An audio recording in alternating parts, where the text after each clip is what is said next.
Hold up. I need some time. There we go. There we go. Hey guys, I'm back. As I said, I would be streaming again, this week. I didn't, really expect to. But, man, what do you mean intermediate quest? This ain't an intermediate quest. This is an Archon quest. Basically, this is long. And Loki, I kind of want to get to, like, the cool Dottore stuff. I thought we were going to see him literally in the previous stream, which is why I put him in the thumbnail, and we did not. So, but it's whatever. It's fine. It's chill. We're hanging out with Nicole. We met, like, for reals. Like, actually, like, in person, our first angel character, which is so cool, so awesome, and I love her, and she's so cute. And, yeah. I honestly don't know what else to expect other than Moon, Hyperborea, lore, save Columbina. Cool. I just kind of wish we got to this part just like a little earlier, but you know, whatever, it's fine. And I think something's up with my mic. Give me a second.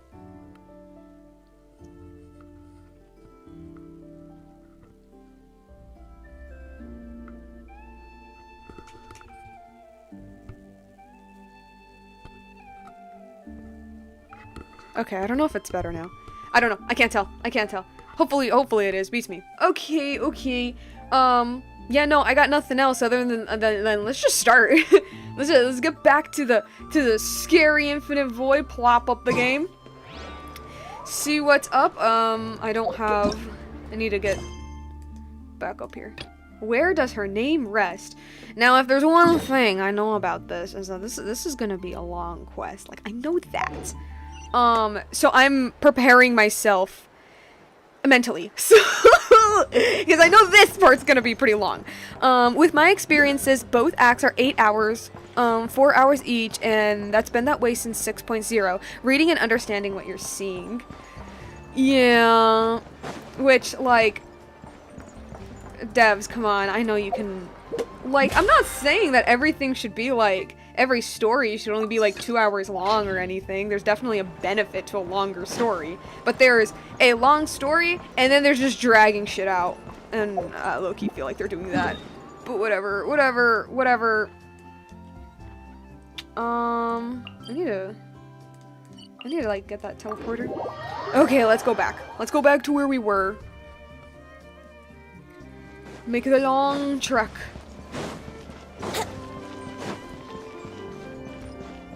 Just let me get there. I'm still waiting for them to explain, like, if that's like a celestial nail or something. Oh, come on. I don't know if that did anything. Whoops.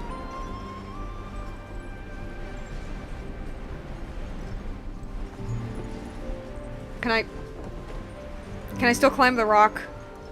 I'm kind of... Yeah, I have to climb this. Ah! Oh no, it's chill. Wouldn't gliding be faster? Okay. Yeah, Here we go!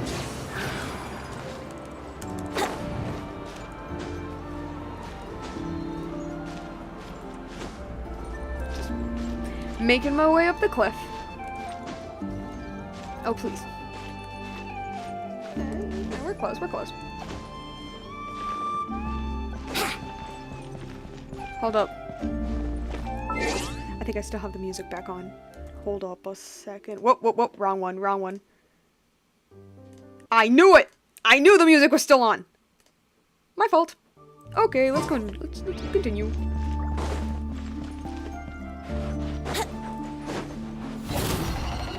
Oh, it's a horse. Wouldn't gliding be faster? I don't feel like fighting a horse today, though. I'm trying to get to this teleporter. There it is.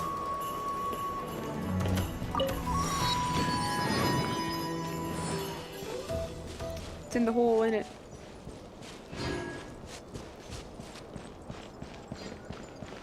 Woo! Okay.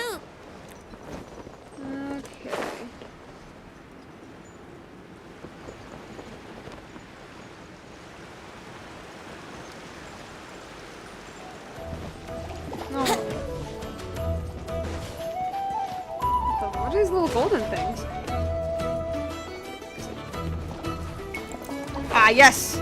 Oh, it's dragon stuff! Oh, that's cool, actually. I was just about to say, like, oh, I wonder where all of these, like, structures come from. It's dragon stuff. It's pretty cool. They're keeping it consistent, even if it's another region. I like that. I like that a lot. Okay. Okay. Let's get in. Let's prepare ourselves mentally. Hey, Varka, how are you? It's good to know you're all well. Puts me at ease. Amazing. Amazing. Beautiful man. I will get him. Alright, guys, are you ready? I can't spend too much time hyping this up. We gotta run through this quickly. Level 90. Ah, we're fine. We're fine. Actually, no, I will keep Farina. I will. Oh, no. I'm scared. Let's see. I don't know where you were last time because I was doing the last act, and man, I am sad. I could say, but it's a spoiler. I see. Then don't say anything. Because, y'all want me to cry on stream, right? Y'all want me to cry and crash out on stream? You don't say anything, the better. Okay. Let's move in. Oh.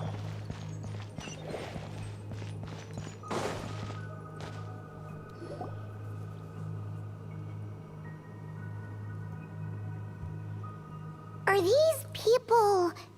Dead people? Judging by their clothes, they appear to be phantom Hyperboreans from the distant past. I need to know the deal with the hats.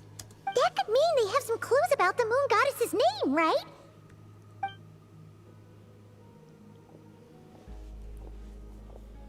Hey there!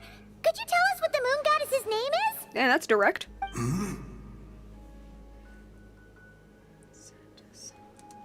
Sorry. That's probably a weird question, huh? How do we explain this? Just say that you're curious. The moons are long gone, and their goddesses are dead.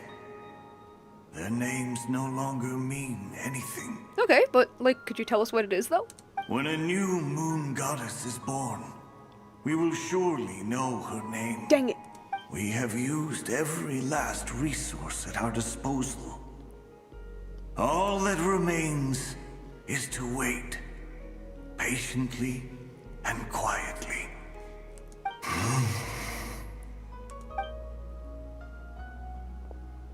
Okay. Were the people of the past all this devout?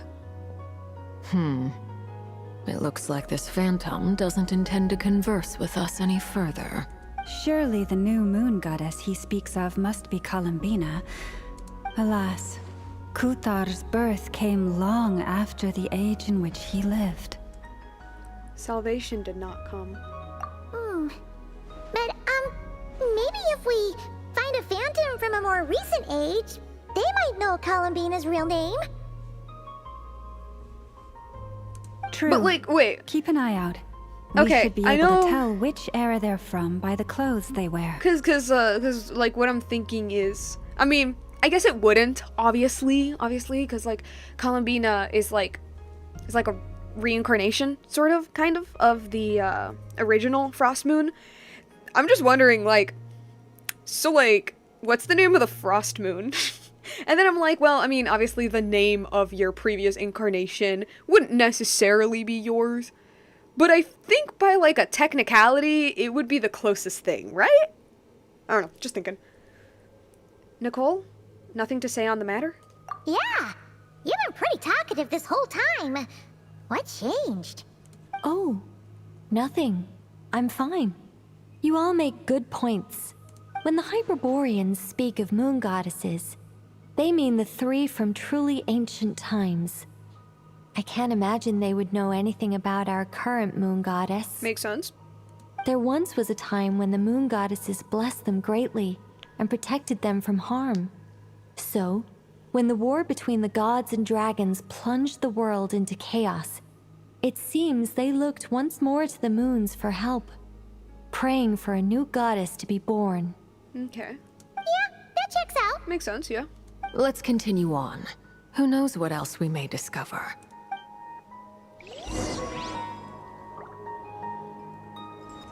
Hey guys, can I talk to you? The moons have left for now, but they would not abandon us forever. What about you guys? When the moons rise again, we shall receive their protection once more. Even in the darkest hour, there is always a way out.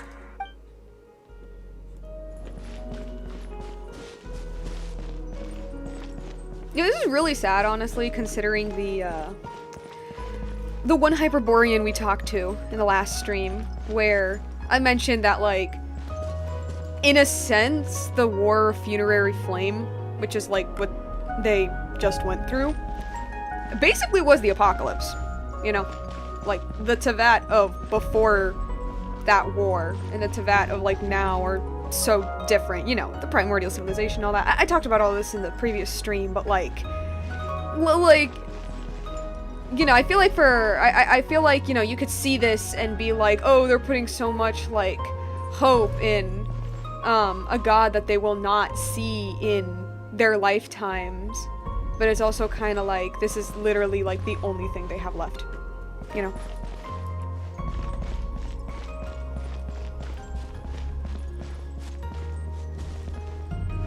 Can I talk to you guys? No? Okay.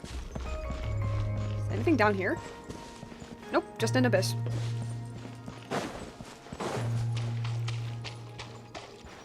There's a door blocking this path! Not a problem. Try this. Wait, what is this? Oh! Ooh! That door suddenly collapsed! This device was maintaining the door's integrity. Remove the core, and the device stops working. Okay, can I get this back? Can I get this back? Can I get this back? Yeah. No? No, no. I can't. No? Okay. Alright, fine. Wait a second! That looks like the Helios in Enkanomiya. Yeah, that looks like the Helios. That's cool. That's cool. Is this our destination? Impressive. More precisely, this is a device that will help us reach our destination. Alright. Let's go.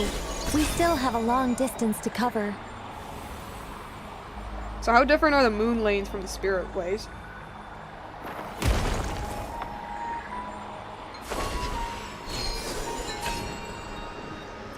Hyperborea, the hat stays on always.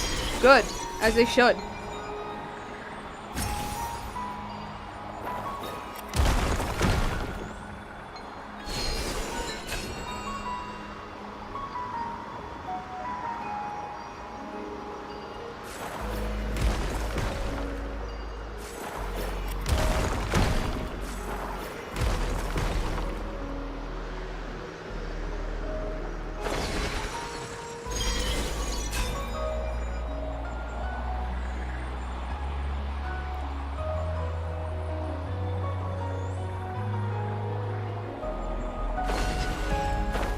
Okay. The way ahead is blocked by broken rocks! Let's try that device again. Remember the door from earlier? Can I just like go in? No? No? Okay. I see.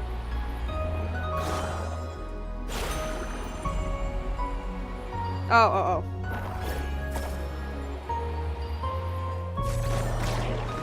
Thank you. So it works in reverse, too! Ooh! Some murals! I see some murals there! I see some murals! Well, don't mind if I do. Let's see. Hold on a quick second.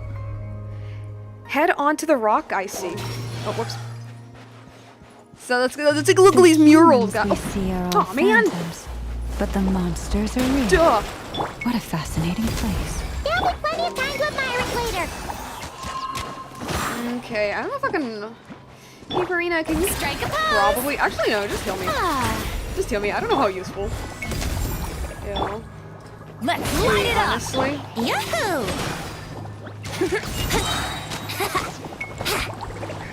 Time for takeoff.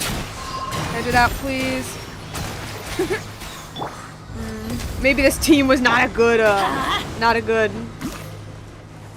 decision. Everybody stand back!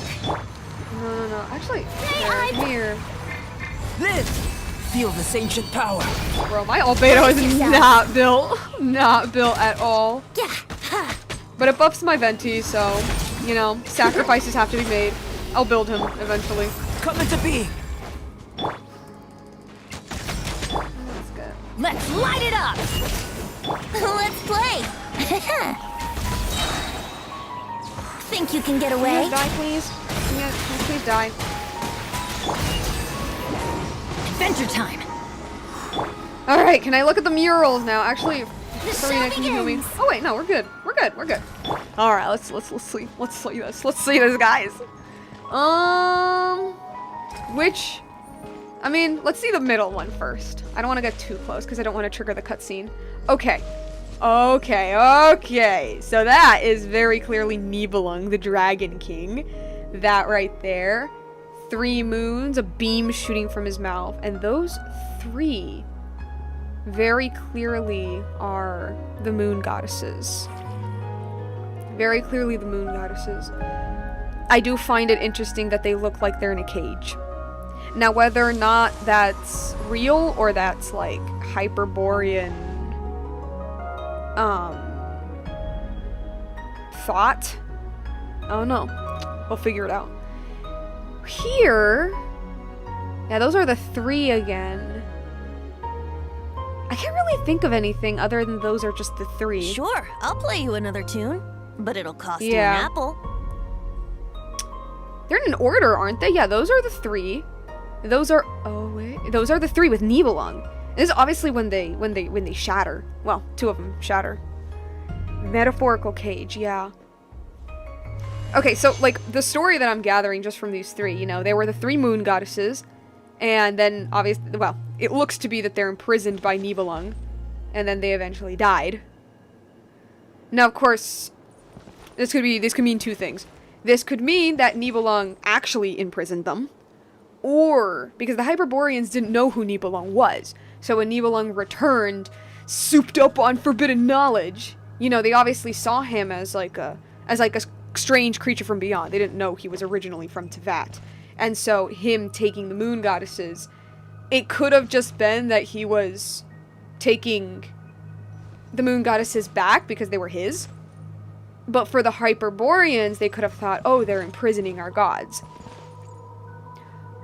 Or, who knows? Maybe this art is real, or is, like, more so telling the truth, and Nibelung did imprison them. We do know that Nibelung was a little, like, out of it by the time he came back, thanks to the forbidden knowledge. Or maybe both are right. Maybe both are right. Maybe maybe Nibelung did imprison them, but, like, you know, there's, some nuance there. You know, maybe he did, maybe not imprison them, but maybe he did take them. And maybe the moons, I don't know, because the moons switched allegiances. They went from the dragons to the heavenly principles. Oh, I'm smelling some nuance, of course. This is Genshin. Nothing is simple, nothing is like black and white, of course. Only Dottore. Dottore is like the exception. Alright. Let's keep going. Ooh, there's a whole bunch of artwork in here. Seems pretty old. Nicole, this is probably your area of expertise. What do all these paintings mean? Let me see. To understand these murals requires some knowledge of the history surrounding the War of Funerary Flame. Please! Tell me. I shared a Tell little me! of this with Lauma before. Tell me. Yes, I think I follow. The dispute between the Moon Sisters, the transformation by Nibelung. Whoa, what the heck? Whoa, wait, okay, slow down. What do you mean transformation? What does that mean?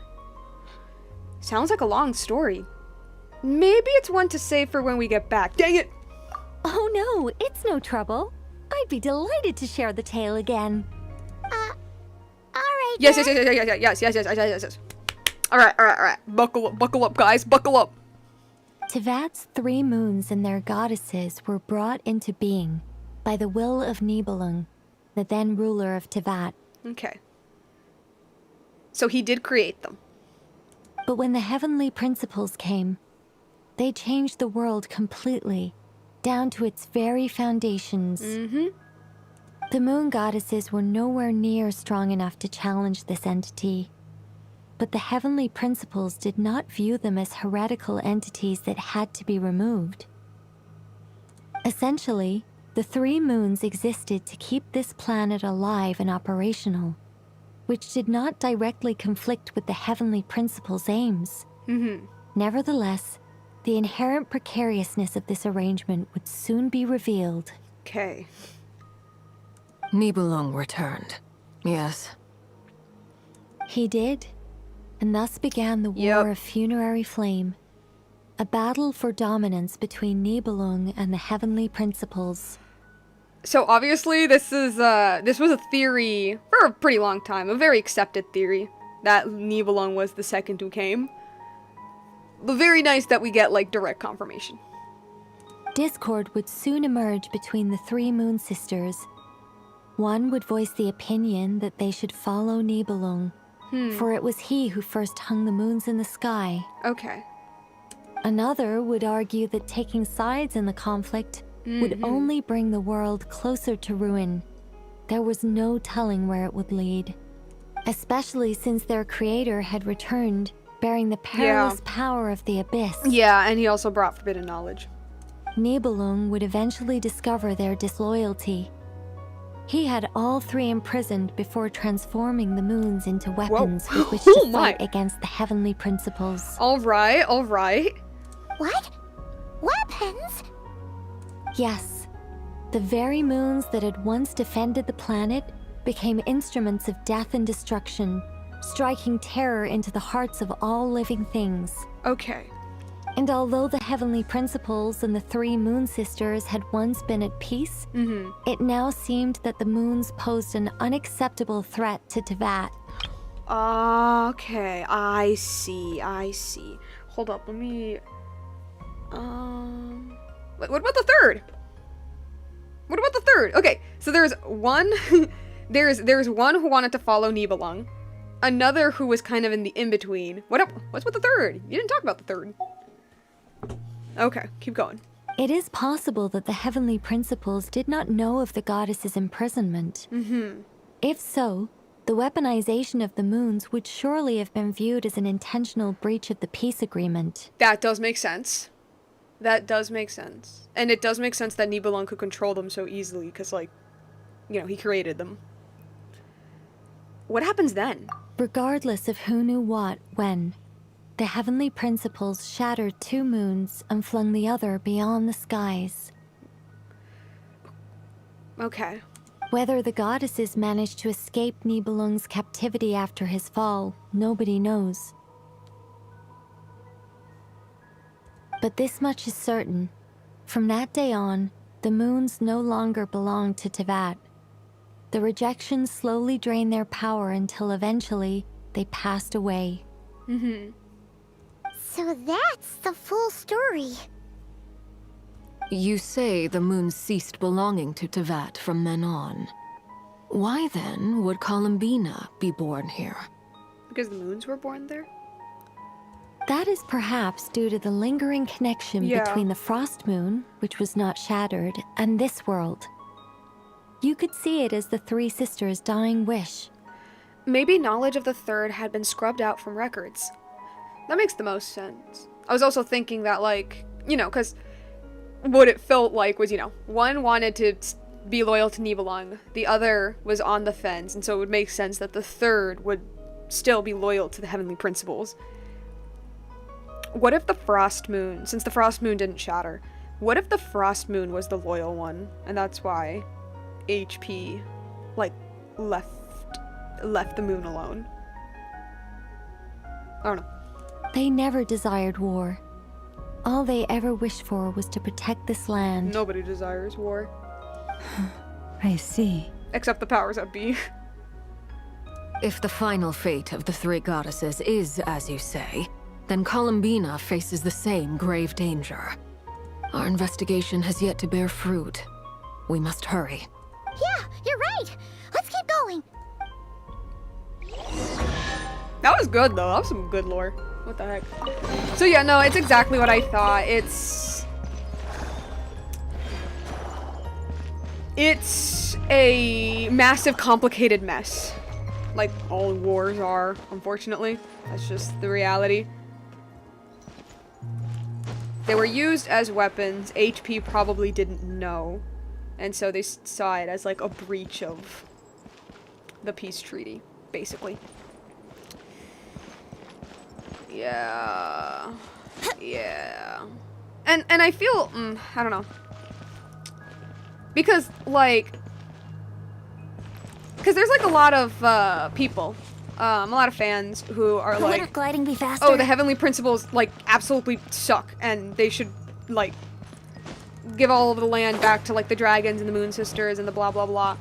And, I mean, they do kind of suck. I mean, I mean, even the gods, like, and I'm talking like the Archons, who are fragments of the Heavenly Principles. No, that's for that. Even the Shades, who are like basically the Heavenly Principles' children, are like, with that guy. But there's also the fact that, because one thing that I can never get like out of my head, right? I just cannot not think about is the fact that by the time Nibelung's return, by the time of the Second Who Came, the War of Funerary Flame, all that stuff, by this point in time, it had been, and I quote, countless generations. Like, I don't think it's ever been said how long the primordial civilization lived, but at least in, like, human records, and I mean, like, you know, obviously in the game, human records, like, even they don't know. It's been that long.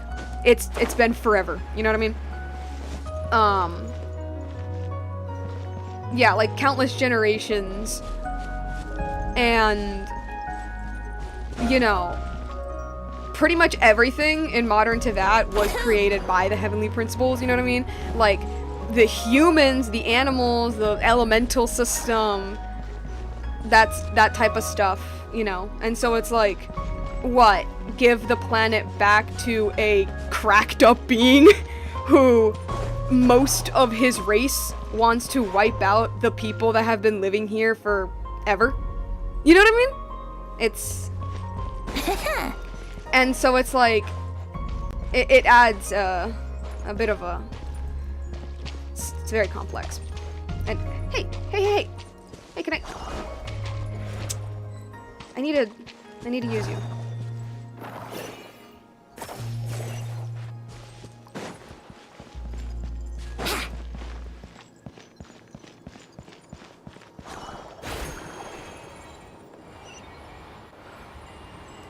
Oh, yeah.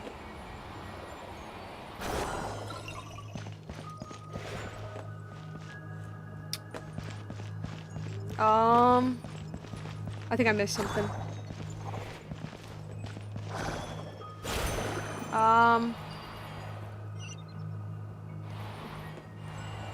Right, like, do I have the thing? There's a thing I was supposed to hold. It was this thing, right? Is it? Bruh. Hold up, I'm trying to solve this impossible puzzle. Not impossible, I just suck at it.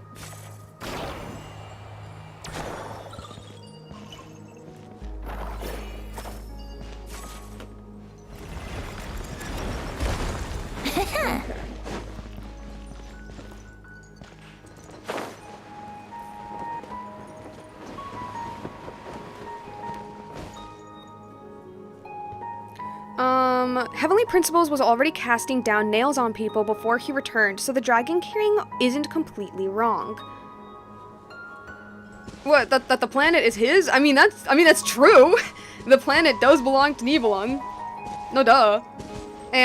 But like, okay. I could have sworn that most of the... I know that like some of the nails were dropped during the war against the dragons. And I'm trying to remember like the Salvidinir stuff. I don't think they ever explained why that one. But I know for the chasm, which there was a primordial civilization in the chasm. It Come was on, traveler. Shut up. It was dropped due to the abyss. Like I could have sworn there was something about that. Like the abyss was like taking over the chasm. And it was one of the reasons why the nail was dropped, because the nail, like, took control over the abyss. And I know that in the War of Funerary Flame, most of the nails during that time were dropped as an attempt to, like, keep the world sustained because of the, like, abyssal invasion when Nibelung came. I could have sworn it was something like that. Something like that, I swear. I might be wrong, though, but I'm pretty sure, like, the nails are complicated. I agree the Frostmoon Scions had a few records and plans for her future generations. If it was impossible, no one could go on in the Archon quest. Oh, yeah, I just suck at games. Okay. What y'all? Should we trust him to keep his promise? Who? We have to. There's nothing else we can do. Okay, what about you guys? Why? Why do the creators of this world no longer show mercy upon their people? Remember his words. We must change our fate. So who's with our him? own hands. Who's him? Who is Wait. him? That's odd. Who is he? Sure, even Nikki doesn't know. Something wrong? Even she don't know. No, not really. It's just that over 30 possibilities emerged in my head, so I can't be sure who he is. It's been too long. What, is that My the Heavenly memory isn't Principles? as sharp as it once was. Ain't the Heavenly Principles androgynous? What's this? The shelves are stacked with books. Unfortunately, none are related to the birth of the new moon goddess, and there is no mention of Columbina. Okay. 30. Wow. Impressive. Nails. I think Honkai Part 2 did something similar with 7 or 9 nails keeping a world down and trying to subside some monsters and corruption. I mean, Genshin does share a universe with Honkai. I don't know if it's Star Rail or Impact Third. I don't know enough about Honkai to tell. But they do share a universe, so that would make sense. I was gonna say something else. I forgot what it was. Nah, I forgot what it was. Okay.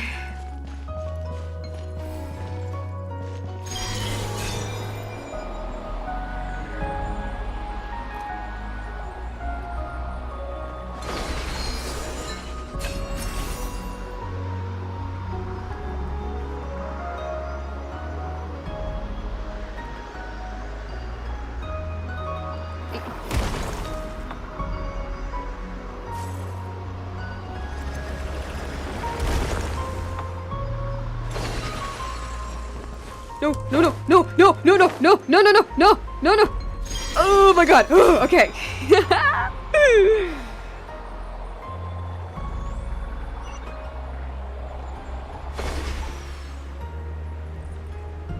It's down here. Most likely Impact Third since it's the older sister game. Makes sense, yeah. Here. Guessing we'll need to activate this thing? Indeed. I was a little worried about that at first, but as we got closer, I sensed that the Kuvaki within it flows unimpeded. It should be functioning normally. The only issue is how to activate it. It's looking a little worse for wear. What about the cores from some of the other devices we've seen? Can we repair it using those? In all likelihood, yes. I imagine that would have been the Hyperborean's backup plan. Let's look for some cores.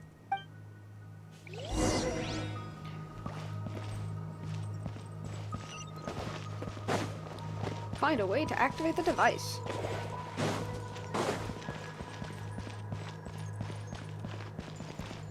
Oh. Hello. Live! Hello, guys. How are you? I present. Look at my awesome crab Brace yourself. friends. They're so cool. Off we go! Yahoo! Yeah.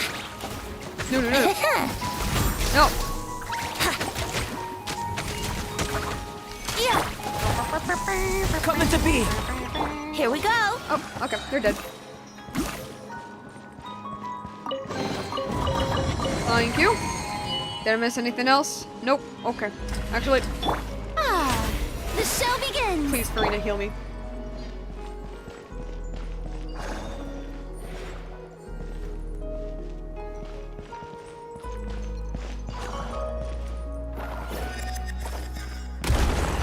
Oh. Where's the... Can I want to heal at least my healer.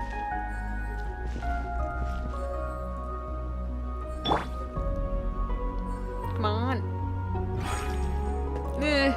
Fine enough, I guess. What the? Where did...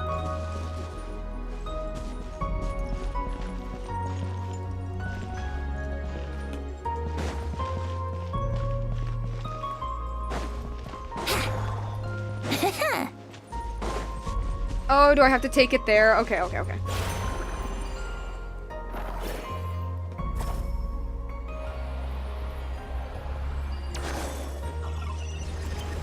Wouldn't gliding be faster?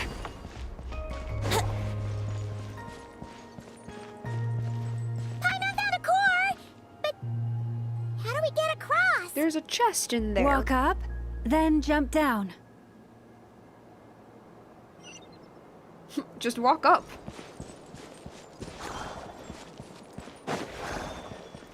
And just walk up.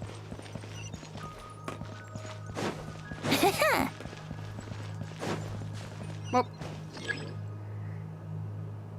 Okay. Well, can I go in like that? No? Okay. Wait. Wait, huh?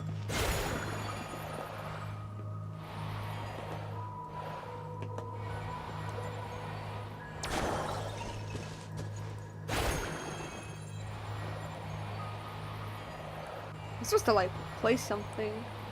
Can I get the thing back? Can I get the... Thank you.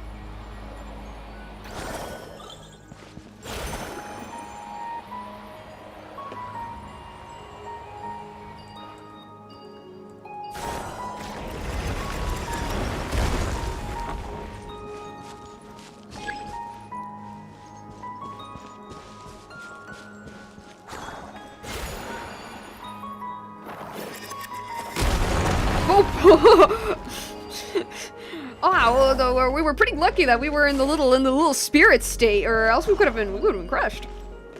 Dang. I'm just gonna keep this for now. That should be enough cores. Let's head back.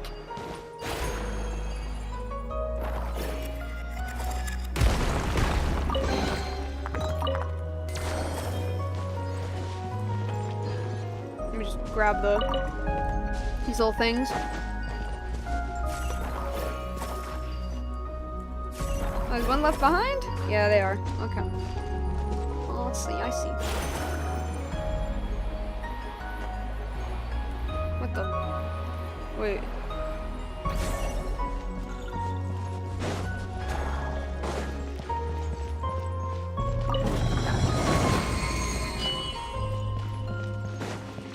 Okay.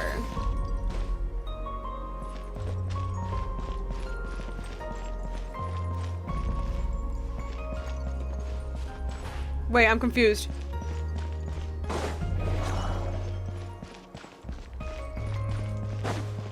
Okay.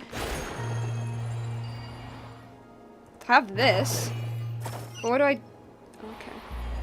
Ah, okay. Wouldn't gliding be faster? Alright, the other. Probably this way. No? Oh, okay. I see.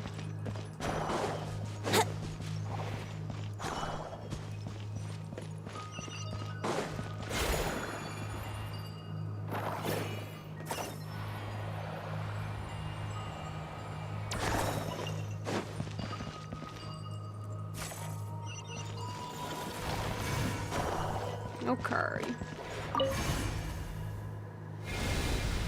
The device is up and running. It's hard to believe that the ancients were capable of constructing such things. Hey, see our destination? You explore enough. It's right up ahead. You explore enough ancient ruins, Yes, Llama, and you let's go. realize this is pretty basic, actually. Why does the glowy floppy ear thing kind of look like? Literally,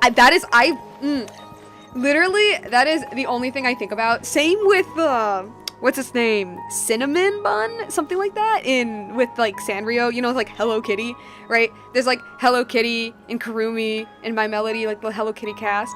And then there's that cinnamon bun looking thing. And every time I see that little floppy eared creature, the only thing I think of is like, I know what you are. Your cuteness doesn't fool me.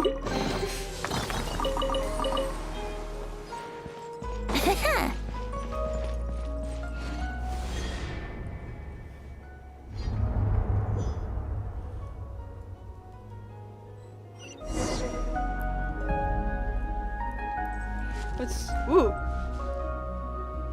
Just looking around, just admiring the, look at that little, like, leaning tower thingy. It's pretty cool. Pretty neat. God, I love the environments. So pretty, so nice, so beautiful.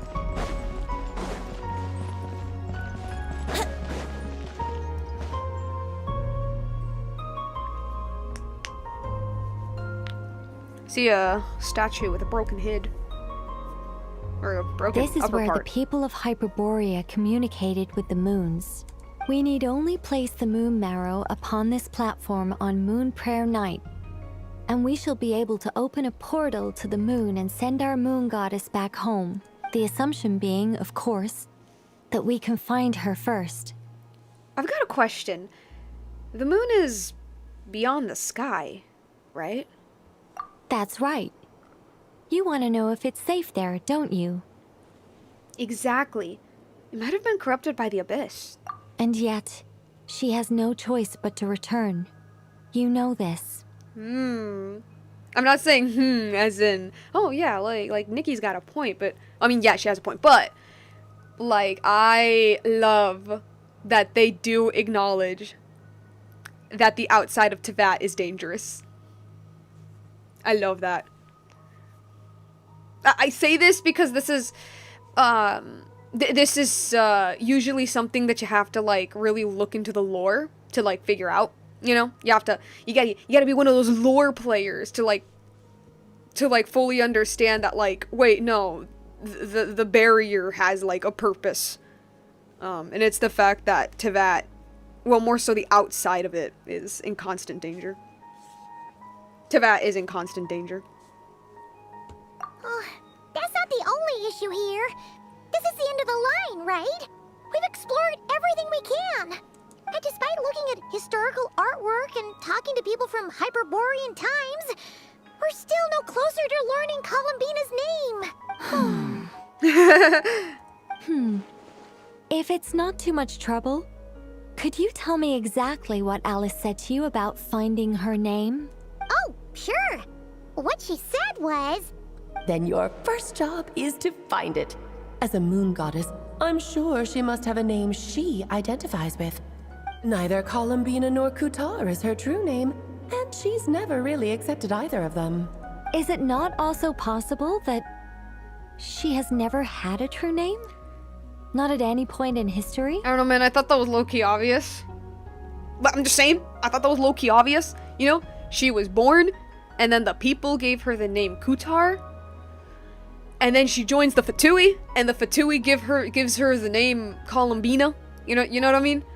And she's like Scaramouche, basically. She's like Scaramouche, where her name, quote-unquote, was just kind of whatever people gave her. And, I mean, technically that's like every name, but like... But I mean, like, thematically, obviously. Thematically, like... Because Kutar isn't really a name, it's a title. You know, Kutar literally means Moon Maiden. That's not really a name. And Columbina, of course, is not really a name either. In the Fatui, it is just a code name. You know, it's just a code name so that when they're doing all their shady stuff. So what I mean by it was a name that was given to her, what I mean is that it is a title bestowed upon her that is supposed to go with what her name actually is. You know, like using the Fatui example with, I was gonna use the Dottore example, but I think a better example is Child, where, you know, his actual name is Ajax, and the Fatui gave him the title Tartaglia, and of course he uses the code name Child. You know, like, Child and Tartaglia are not really his names, but they're there's supposed to be something that is paired. Well, not paired, but like, I hope you understand what I mean. It is an external name. It's an extra thing. It's an extra thing that kind of goes with his actual name, which is Ajax. That's kind of what I'm trying to refer to him to what I'm trying to refer to. You know, Ajax didn't name himself Ajax. You know, his parents did, but like, yeah. That would be a hard pill to swallow. But at this point, we may have to accept that that is the truth. No one knows how she came into being, and she certainly doesn't have parents in any sense that we're aware of. Perhaps she was never granted a name at all. I'm telling you guys, it's Sonnet. But does that mean there's no way to get Columbina back? She's just gonna disappear and there's nothing we can do about it? Huh? Wait, why all this pessimism? Was it the way I phrased this question? You all seem to be taking this in completely the wrong way. Oh? What do you mean by that? Well, just because she's never had a real name in the past doesn't mean she can't have one now. What? I mean, yeah. Think about what Alice said again. She never once said that you'd have to find a new name, did she? Are you saying what I think you're saying? You want us to grant her a name? I mean, yeah. It's just like Scaramouche. Names are anchors that connect us to the world. If she doesn't have one already, then all we have to do is create one, no? It's like... yes. Traveler, when you first arrived in Teyvat, do you think you would have turned around if someone behind you shouted, "Hey, Tumaini"? No, I wouldn't. But what about now? I understand what you mean. Life is a long journey. Even the friends and family by our side can change over time. When people call you by different names, what matters isn't so much the words themselves, but what they symbolize. Mm-hmm. And of course, whether that resonates with you. Ether. Oh, she speaks! So, close your eyes and picture the moon goddess in your mind. If you were to call out to her in this moment, what would you say? Columbina. Columbina. Columbina. Hi, Mom would call her Columbina too. Well, she has long forsaken everything that Kuthar represents. I think from now on I should call her Columbina too. Well, it sounds to me like you found your answer. Are you sure? Is it really that simple? We haven't found her this whole time, and not for lack of trying. For a journey like this, the process is every bit as important as the outcome. Had you not searched far and wide, rejecting every other answer you were offered, how could you have come to an answer you felt was finally correct? Oh, it all makes sense now. This has Alice's fingerprints all over it. It was all part of the game. Are you suggesting that Mage knew from the start that Columbina never had a real name to begin with? I mean, I don't know, guys. I thought it was low-key kind of obvious. Like, from the second, early on in Nod Krai's story, from the second they said that when she was born, they gave her the name Kutar. And, you know, she obviously doesn't like the Frost Moon Science very much. Or at least didn't. I think it's pretty obvious that, I don't know. I don't know, I'm finding this, like, low-key obvious. The only reason why I kept being, like, it's Sonnet, isn't it? It's Solnari, isn't it? Is because that's the name of the Frost Moon, which was her previous incarnation. I can't say for sure, but I can definitely imagine her chuckling in satisfaction somewhere right now, saying, "Ah, what fun." Llama! Your antlers! Nope. You should hurry. The festive moon has begun to rise. Do not worry, for when you called the name Columbina just now, I could sense that the power within was enough to summon back the moon goddess. The power within what? the name? Friendship. Yes. So, the thing is... What's wrong now? This is so annoying. I really, really, really want to explain how that whole thing works. Starting from the founding principles of Tevat and... Oh, I could talk about this for hours. But I can't. But... Deep breaths, Nicole. Deep breaths. You're an angel. A sober, sensible, solemn angel who has her priorities straight. Okay then. Sorry for asking. I just really love to nerd out. On Paimon's part. Anyway, you all need to hurry. Last thing, remember how it felt when you called out that name. Then it is agreed. By the name Columbina, we shall find her. Then we'll throw her the best Moon Night party ever! And at last, we will send her home. Yay! After informing your friends, everyone splits up to look for Columbina by calling her name. You choose the place where you first met. She's an info dumper at heart, literally. Can barely move anymore. My consciousness is fading away. Have they come back out? I'd love to see them one more time.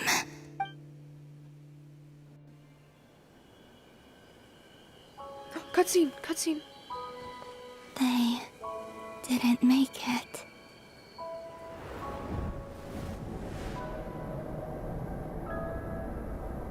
Could you tell me your name?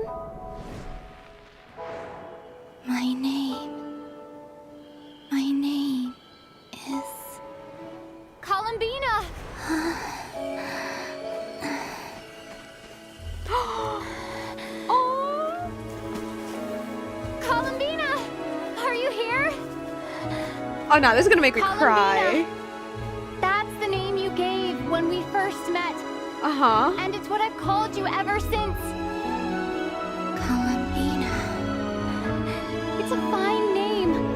I have many fond memories of Columbina, and so do all of your friends.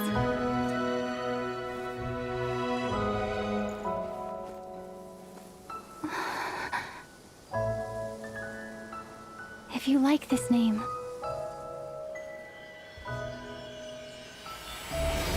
No, come on, stop glitching. Stop lagging. Let me feel.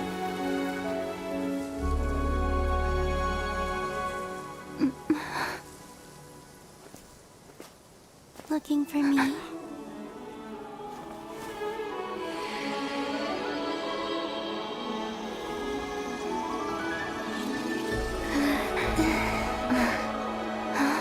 like it. You can carry on using it. My name is Columbina Hyposelenia. Oh, that's so cute. She even gave herself a last name. Which is Columbina Frostmourne. Hyposelenia. It literally means That's a Frostmourne. wonderful name. Oh my god, that's so cute. What the heck? That's adorable, actually. Oh, that's so cute.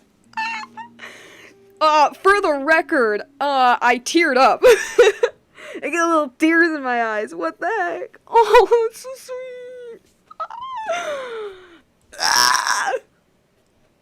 Too cute. Way too cute. Oh. Okay. Let's move on.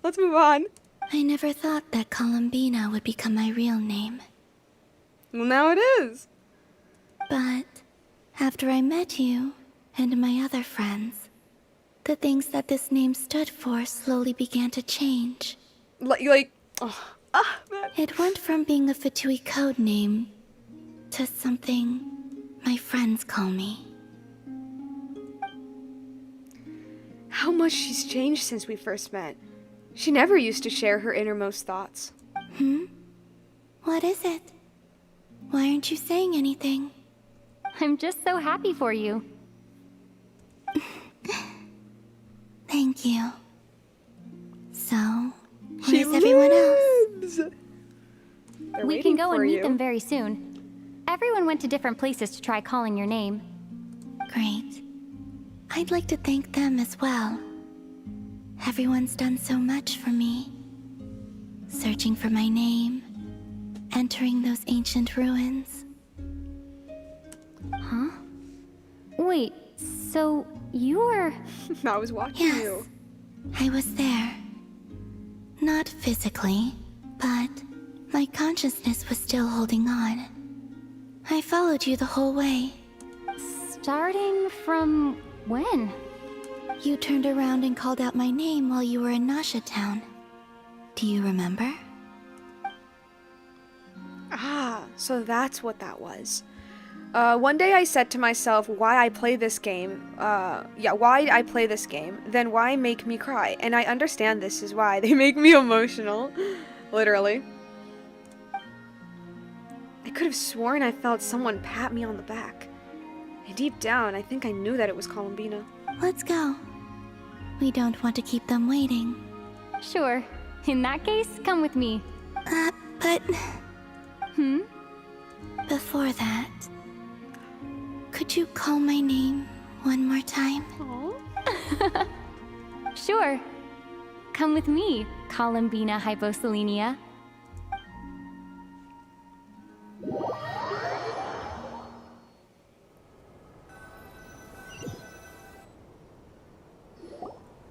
So cute, so sweet. Columbina spreads the good news to your friends by way of small animals and kuhenki. But since not everyone speaks critter sign language, some friends took longer than others to get the message. Columbina. Oh, this truly is wonderful. Aww. Llama, I can't breathe.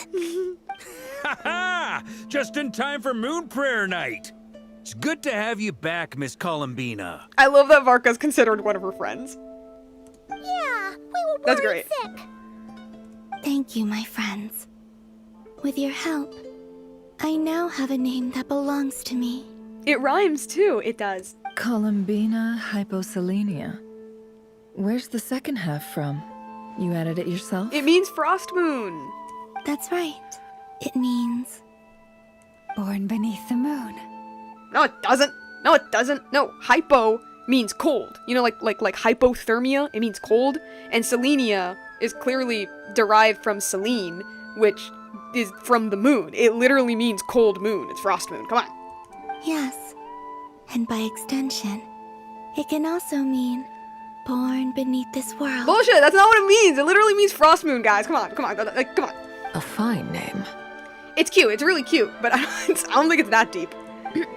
Now, as much as it pains me to interrupt this beautiful reunion, hello, I feel obliged to remind you that the Moon Prayer Night celebrations in Nasha Town have already begun. Don't you want to enjoy the festivities? There's so much to see and do. And some of the ambient lighting and entertainments were sponsored by the kind souls in the Hexen Circle. What the game said? Nicole? Why have you turned into Dodoko? It is time to stop using my human form. So you're Miss Nicole. Thank you for helping us, and for helping me find my name. It's nice to finally hear your voice. You're quite welcome. Guiding lost people to hidden treasure is what we Seelie do. True, that is true. And if you ask me, spiritual treasures are far more precious than material ones. Chests are all well and good, but this was what it's all about. Ah, so satisfying. Meow. Anyway, I had to go help Alice. It seems like she ran into some trouble. Oh, That's we're almost why at the I couldn't end? be here Okay. in person. But don't whoops. worry, we're with you in spirit. We'll be celebrating right along with you. Keep an eye out for the Hexen Circle's festive stalls in Nasha Town. I think you'll like what we came up with. Alice said she even managed to rope B in this time. Oh. The Frost Moon Scions have also prepared various attractions. I believe Aino and Effa and their crew are setting things up as we speak. On that note, Nefer, about that request I made. It's all in hand. Yehoda is on site to ensure that everything goes off without a hitch. Wonderful. In that case, Traveler? Got it. Come on, Columbina. It's time to celebrate the best Moon Prayer Night ever. Yes.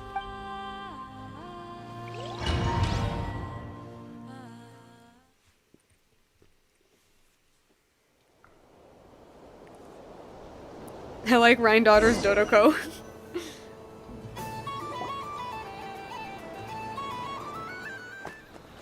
Cutscene, cutscene! Please do not lag, please do not lag, please do not lag, I'm begging you.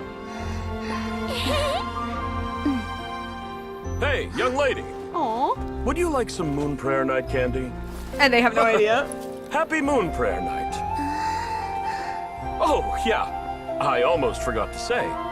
Welcome home, Moon Goddess. Do they know? I don't know, that little girl had the same hairpiece. Okay, okay. Okay, they're wearing the same hairpiece. That's probably just like them saying it. Moon Goddess. It's probably just the same. Welcome home, Moon Goddess. Turning Nasha Town into her home is a festive gift. A rather brilliant idea. Perhaps this is what Nod Krai, Columbina's home, should have been like all along. It's the friends we made along the way! Literally. Thank you for the gift. I like it a lot.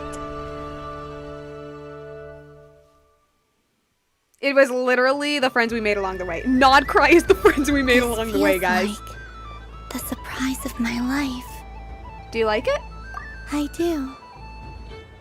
I never imagined I'd ever get to enjoy Moon Prayer Night with everyone so freely. If you're happy, we're happy. Quite a strategy you came up with. Hide the tree in the forest. It's not your usual style, Lauma. Is there something about Moon Prayer Night that enhances what's in your head as well as the antlers on top? Oh. Apparently so. It even inspired a perennial penny pincher to use their resources for a greater cause. It truly is a magical festival. These two. These two. I see it now. This bickering is actually a sign of a strong relationship. Huh? Ayo! What's everyone doing here? Oh, we're celebrating! Miss Columbina, you're back! Yes, I'm fine now. Thanks for your concern. How's your progress with Alice's assignment? This is so wholesome, ... I hope it doesn't get ruined. Dottore, you better show up. Very well indeed. I've never heard her sound so excited. Isn't she always quite excitable? Yeah, but she's not very emotive. Not like this. This time her excitement seems more serious. Seems like she's had a major breakthrough. She said she'll contact us once she knows more. In the meantime, we're I'm free to stupid. relax and have some Forgot fun. what I said. Enjoy the time off while it lasts. I have a feeling that our next task won't be so simple. See you guys. I should go. I still have a few things to attend to at the Frost Moon Scion's stall. And I think I'll take a look around. With any luck, this once-in-a-year festival will come with once-in-a-year opportunities. Hold up a second. Where's Varka? Is he drinking up the bar? If you don't bully your friends, that's, you are not true friends. So true. So true. I believe he made a beeline for the flagship the moment he entered Nasha Town. Had a feeling. That's Mondstadters for you. They know what they want when festivals roll around. Goodbye for now, Columbina. I hope you have a wonderful night. I will. Well, in that case, don't just stand there. Get out there and have some fun. You'll definitely get a warm welcome at every stall. Oh, also, take this map with you. It's a guide to the festival. Was that for, like, an event or something? Oh, like, actually? Or, well, hold up. Head to the Nasha Town booth. Alright, I see. The Frostmoon Scion stall is over here. Lauma's invited a whole bunch of cute animals to celebrate too. Over there is the Hexencircle section. Alice seemed more excited than anyone about this festival, so she insisted on making it a grand affair. Oh, and then there's the Nasha Town local specialties, including... Actually, forget that. Better if you go check them out for yourself. Thank you. It looks like a lot of fun. Enjoy your moon prayer night. You're not coming with me? Oh. We'll be around. But don't you want to browse by yourself for a bit first? No, I felt that though. I felt that. It's fine, don't worry. We'll be nearby. Yep. If you find something you like and want to try it out together, just give us a shout. We'll be right with you. I love these people like cosplaying as her. Like even with the little like band over their eyes. It's funny. Otherwise, just relax and enjoy yourself. There's so much on offer, so try to experience as much as you can. Minigame time. And don't forget to stuff yourself with all the delicious festival food. We'll probably run into each other while we're browsing. No man, like I totally get it though. Like being at like a party by yourself can get very awkward. All right then. Off I go. Have fun. Where should I go first? Yeah, we are playing as her. Okay, how does she walk? There are Very so many floaty. attractions here. Since I rarely get out, this must be the mage's stall. Oh. It feels like I've entered a fairy tale. Okay, even her jumps are like mystical. How lovely. Let me see. Oh, I can't like... Whoa. Let's hear her run. Interesting. Very interesting. Oh, how about her walking animation? It's still so floaty. Oh my god, guys, I literally just realized something. I'm so dumb. It's like the moon's gravity. No, like literally, literally, like this is how you would walk on the moon. This is how you would walk on the moon, and then there's go back to her, and like even her run. It's like the gravity. It's like the gravity. Here I am. I was about to be like, oh man, like this is so smart. Does this mean another peppermint crash out? Hopefully not. How happy I was when I won my 50-50 for her. That is awesome. I'm seriously debating whether or not I want to get her, honestly. I don't know, but I need to try her out, I think. Okay. Let's look around. It's like literally as if she's walking on the moon. Hey. Moon prayer candy! Beautiful, tasty moon prayer candy! Buy a whole box, share it with your friends and family! Candy? To share? I wonder what flavors everyone would like. Welcome home, Moon Goddess. Fancy a box of moon prayer candy? Sure. I knew you would. Now, what flavor would you like? Does she have money? I'm not sure. What flavors do you have? Is this for yourself or as a gift? A gift for my friends. Ah, I see. In that case, I'd recommend apple, lockaberry, or midsummerberry. Those are the most popular. Do you have nocturnal blossom flavor? Huh. I've seen couples give those as gifts before, but I did not know they were edible. Oh. No? Okay then. Moonfall silver? You did say this was for friends, right? Well, are they all like romantic? Maybe Smetana then. Hey, now that's a creative idea! I've never tried it before, but if you're happy to wait, I can see about whipping up a batch on the spot. While we're at it, you got any other ideas? Green grass, cum croque, extra strong coffee. Columbina describes the flavors that come to mind. The scent of exotic candy soon draws over the nearby children, who excited form a line. Before long, everyone is brainstorming new ideas for flavors. Smoked, what the heck? What? Smoked fish steak. It's like the jelly bean thing.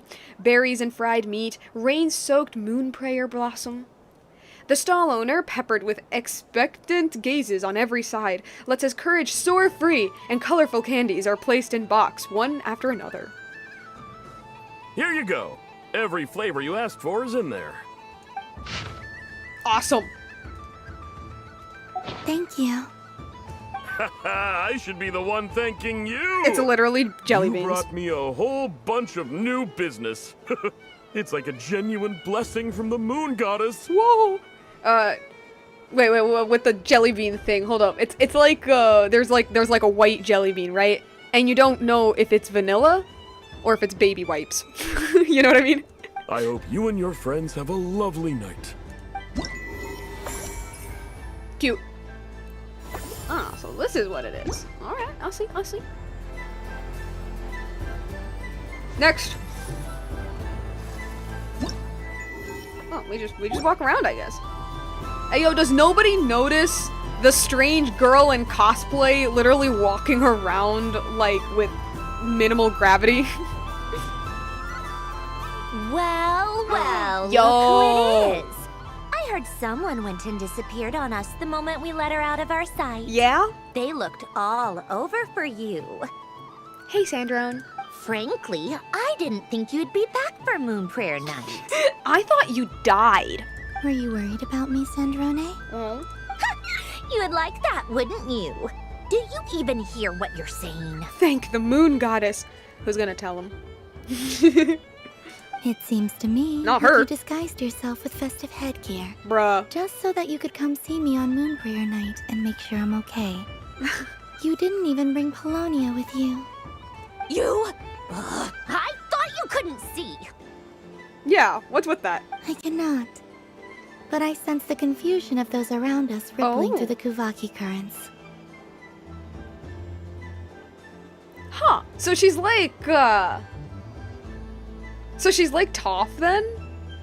Am I getting that right? Am I getting right? She's like Toph from Avatar, where like she senses the world around her, and that's how she can see, quote unquote. I am happy though that they do acknowledge the fact that her eyes are closed. Like I was half expecting them to be like that Columbina's eyes closed was just kind of like the anime trope, if you know what I mean, like that one anime character that has their eyes closed, but it's clearly just for character design purposes and not much else. Okay, so she actually can't see. You have no idea how many pictures I took of her, Sandrone, my beloved. I feel that. Based on what I know about you, let me guess what you're wearing. Is it cat ears? Shut up! I'm only here to protect the Fatui's interest in this territory. Running into you was pure bad luck. Sure was. Really?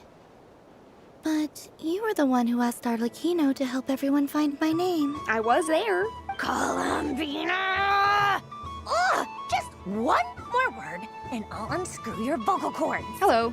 It's Columbina hyposelenia now. Tell someone who cares. Damn. I've missed you, Sandrone. The whole time I was gone, I was thinking. Were we ever friends? I hope I get a chance to say some ugly words to you. Oh my god, that's great. That's amazing. Literally being like, man, I hope we get close enough that I can shit on you too. Is that supposed to be a joke? Do you like it? Anyway, let's go play that game. What? You mean that frostfin whale? Yes. Yes. It's some kind of game where you get bitten if you step on the wrong tooth. Seems like fun. Who in their right mind would wanna? Because you're not a scaredy cat. Fine! You wanna play? Let's play. Don't complain when I kick your sorry butt. Amazing. Lovely. You must address me by my full name every single time, literally. You old geezer! I'm gonna beat the pants off you! Just you watch! I almost forgot. Sandrone. Oh, wait. What is it now? You'd better not lose, or I'm going to beat your head in. Amazing. She's trying. What? They're great. I love Allow me that. to demonstrate since I'm feeling so nice. You just step on the teeth. Like Animations, this. yo.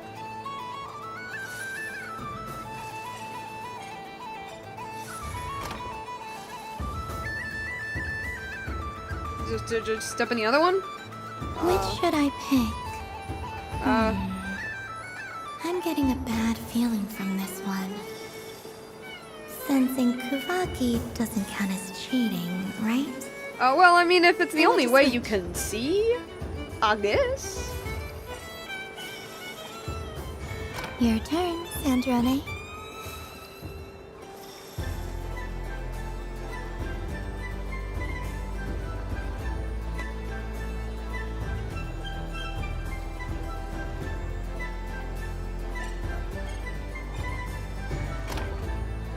Don't come crying to me if you get bitten.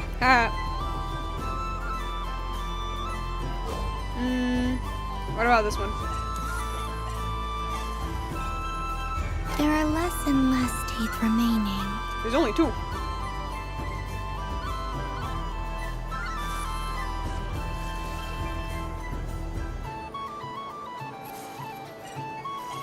Huh? What's that noise? Oh. What, did she lose?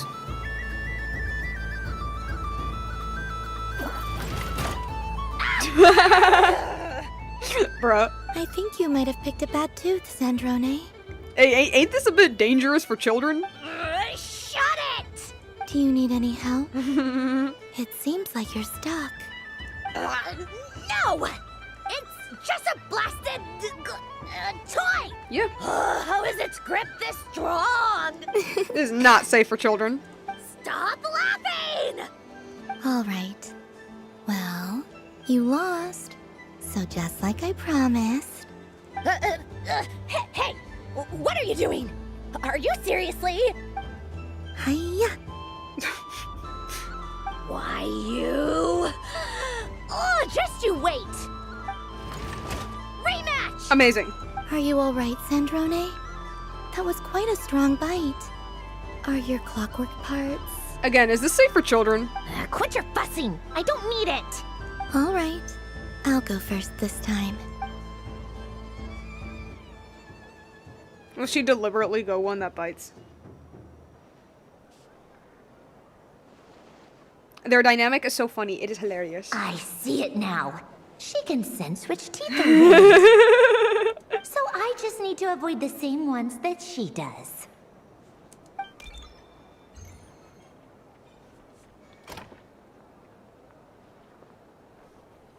This one. Seems fine. She avoided that one then? Now I've got you. All right, my turn. Is no one seeing the strange girl floating down from the air? What? Bruh. Looks like you lost again, Sandrone. Wait! There's more than one bad tooth! Yeah, that's the game. Bonk.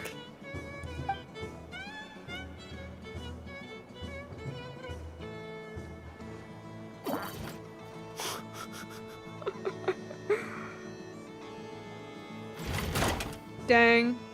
Stupid game! What idiot came up with this? The Genshin devs. Are you alright, Sandrone? You said some nasty things just now. Oh, I'm peachy. Should I let you bonk me on the head? Forget it. Come on, bonk away. It can be your consolation prize for losing so badly. Draw a mustache on her next time? Yes. I told you, forget it! Gah, you've always been so annoying. Singing right outside my door, inviting yourself to my tea parties, going AWOL. Didn't you invite her to the tea And now parties? you're off to the moon or something. Oh? Oh? Oh?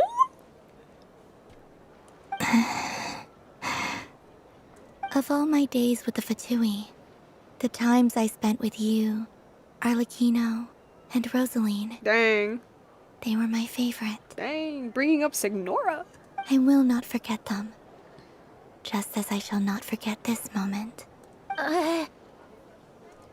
We'll always be friends, no matter where we are, right? Oh. Who'd want to be your... Whoa, the end.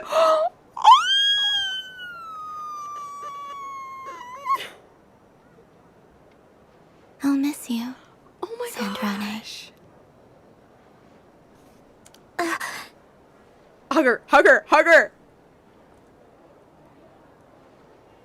Oh. Oh, that hurt. Oh my god!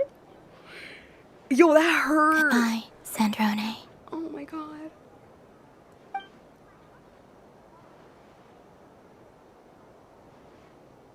Oh.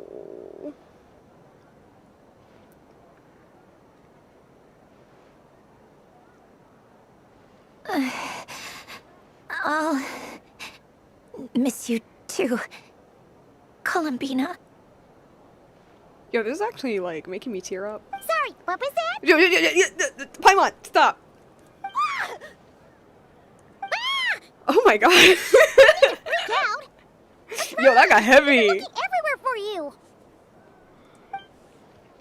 What do you want? Oh, nice ears. Girl, why didn't you hug her back? Dude, my headcanon, because I love to twist the knife, my headcanon is, like, due to Sandrone's programming. Because, like, she's clearly, like, a robot, a doll, or whatever.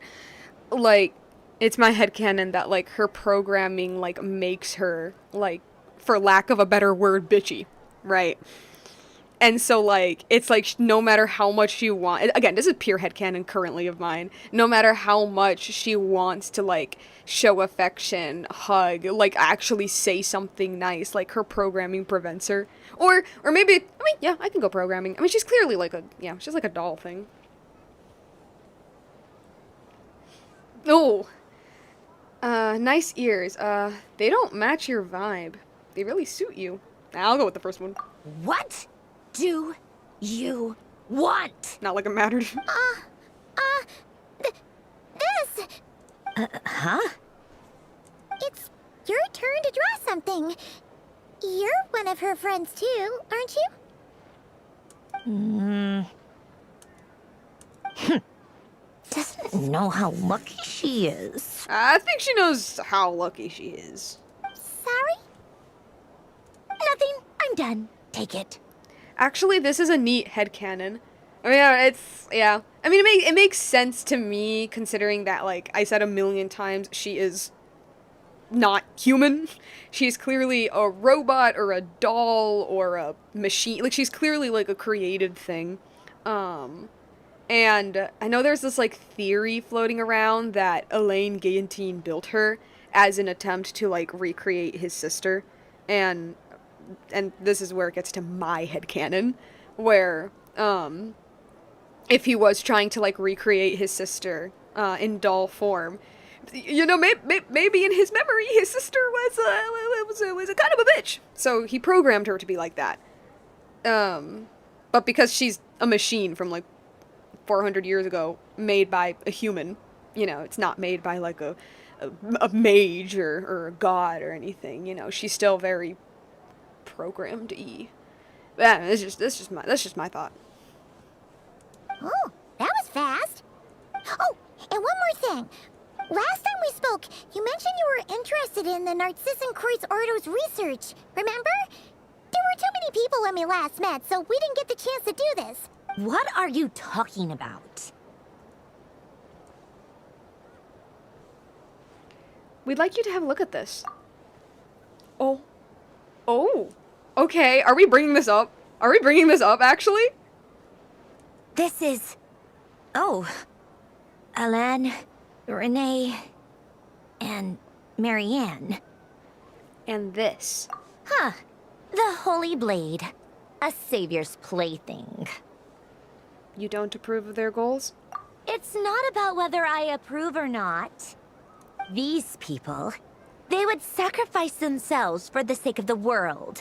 Especially Alain Guillotin and Renee. It's a weird way of saying it. That is something I would never choose to do. Still, I didn't know they had any pictures left from that time. If I'd have thought to bring a camera, I'd have... It's okay, we snapped a photo. What? Yeah, of you being bitten by the frostfin whale and Columbina bonking you on the head. Tear it up! Now! No.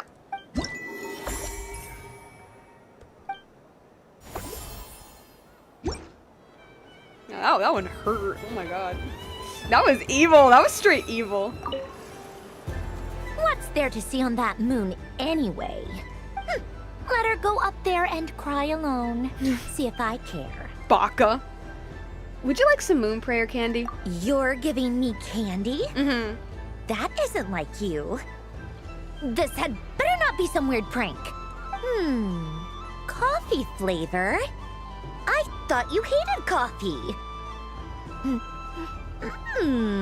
It's extra strong too. You didn't do all this just for me, did you? You're wasting all of your time and money, Columbina. Hey! Don't take it away! I never said I didn't want it. I mean, you can't unmake the candy now. Amazing. Alright, who's next? Wow, I really do just walk around. Alright. Alright. I already passed through here. What about here? What's going on here with these deer? Enough on Ina are here somewhere. There they are. Sniffer mole. Brother, I've just been going through a breakup. Console me, brother. Ease my aching heart. Dang, poor guy.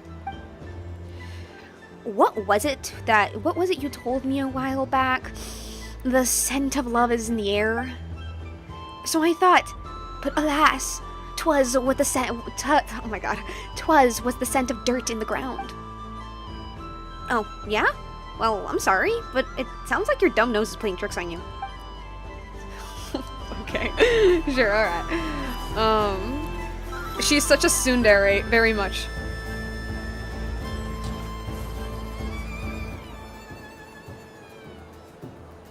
You good there? This doesn't make any sense. How am I losing every single time? Wait, Inefa, you're cheating, aren't you? Yeah, that must be it. I am not cheating, I know. Uh-oh, sounds like Inefa's turning into a big baloney bot. I think it's time for some serious maintenance. Dang. Moon Goddess, help me. Miss Columbina, I know, is attempting to cheat. What the? I'm not the cheater. You're the cheater. How dare you throw it back at me? You're my robot that I built who was supposed to do my will. Alright, fine. Let's all laugh at I know. Just you wait till I get home, because I'm gonna make a game bot that can win 100% of the time. Let's see you laugh when I come back and beat your butts. You'll all have your heads covered in stickers when I'm through with you. We came to check everything was okay after all that yelling, but, Yeah, they're fine. Kid being kid. What are you playing? Whatever it is, it sounds like cheating is allowed.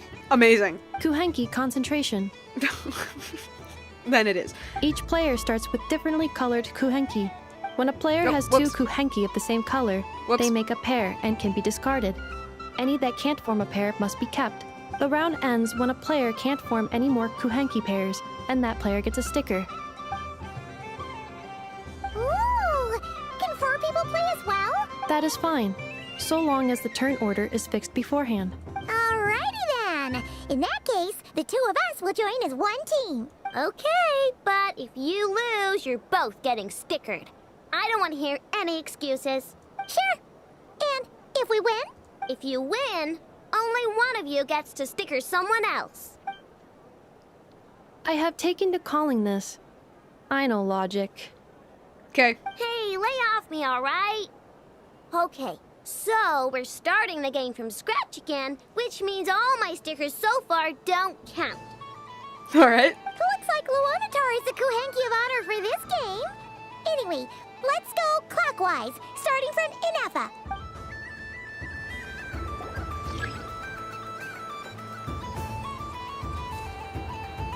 Am I like currently waiting? Which one should Paimon choose?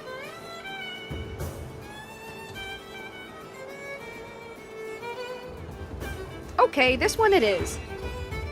He's a red one.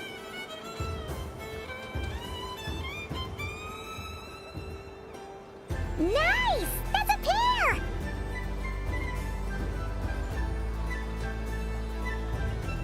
It's really cool seeing Go,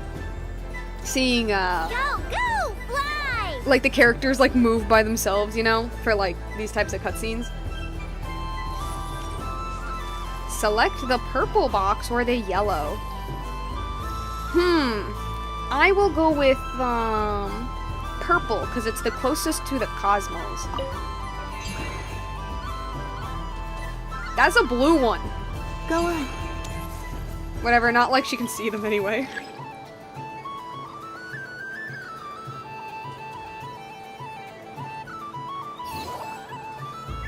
I have a pair.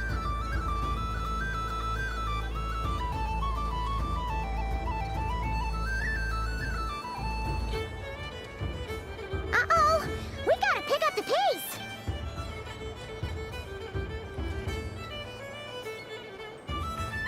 Picked Lunatar and hit her in the box. Okay.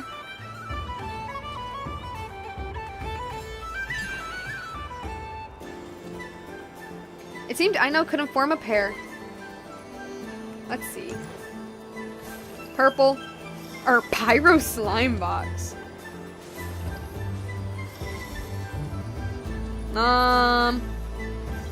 Let's go with slime.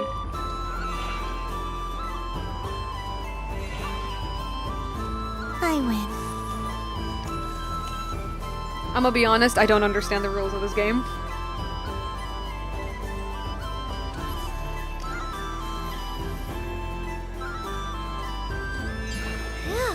That was too close. I thought I was gonna lose. Good luck, everyone. Aw, we're out!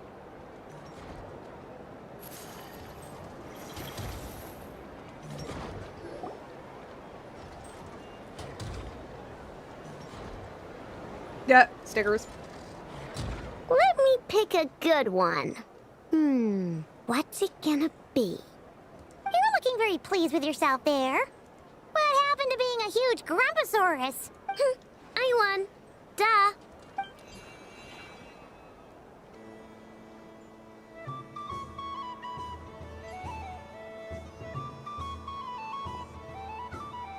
Nope, still don't understand the game.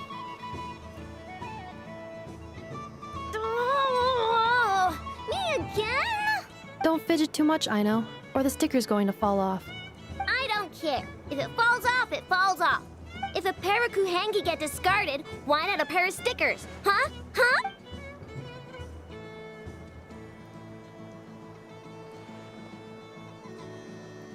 Yeah, we losing. You know, maybe she is cheating, actually. I've lost. No. Sticker, sticker, sticker! Here it comes.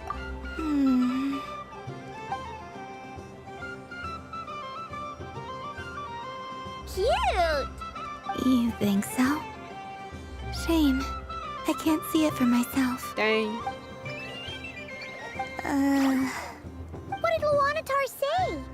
She said it looks so cute that she wants me to lose a few more rounds. It's funny. After many more rounds, everyone's head is covered in stickers. Except for one. Inefa, who, you know what? She is cheating, actually. Stickers on Paimon's eyebrows.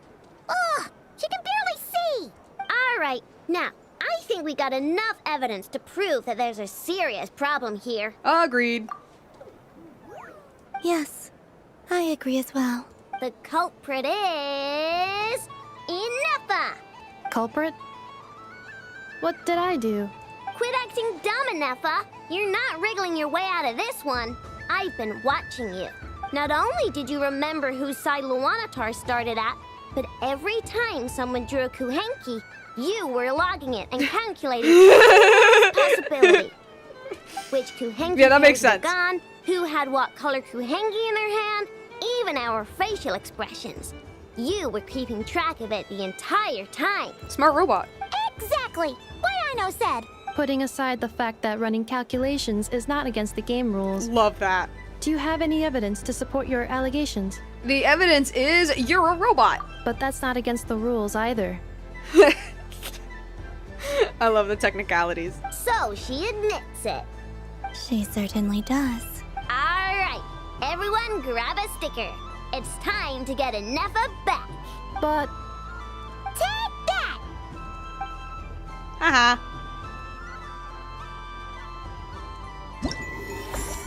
Cute, cute. That was cute. Really cute. Didn't understand the game, but it was cute. Alright, who else? We already spoke to Sandron. Actually, yeah, let me give you your I know candy it's throwing a question mark? tantrum again. I believe it will take 3 crumb-kakes to constitute a suitable peace offering. Would you like some moon prayer candy? Scanning candy composition and ingredient ratios. Selection confirmed.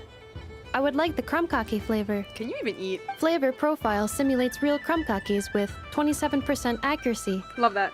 This is a non-viable substitute for Aino's afternoon snack. One moment, please. Done. Please sample this freshly baked crumb-kake, Miss Columbina. The robot show will now begin. Adorable.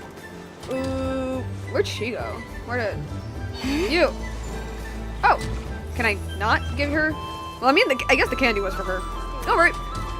Alright, who's next? Who is next? I already talked to you. Dory? I mean, I guess. I wouldn't say Dory became, like, Columbina's friend or anything.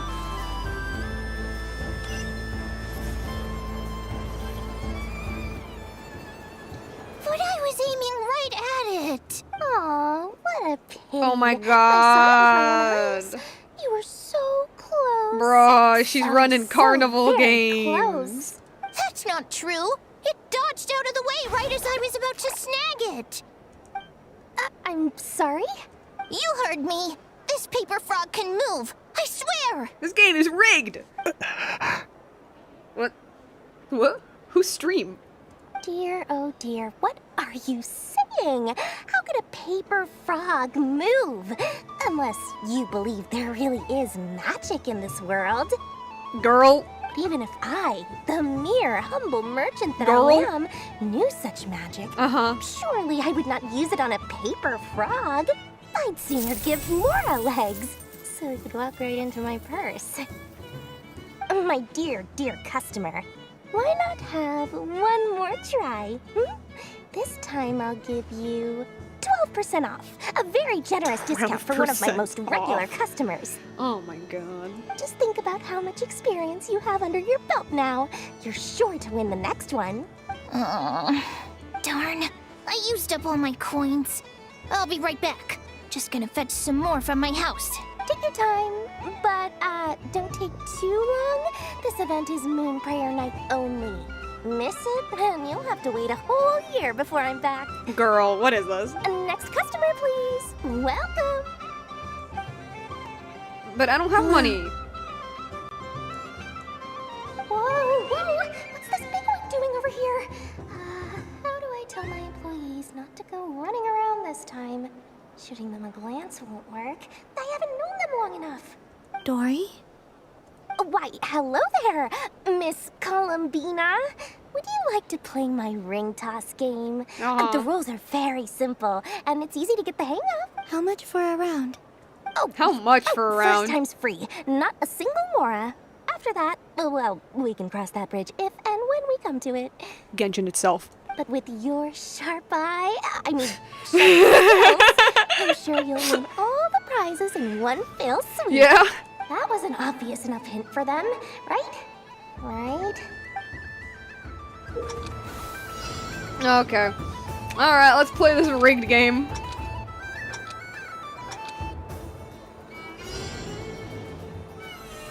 Here comes the ring! Oh, peanuts.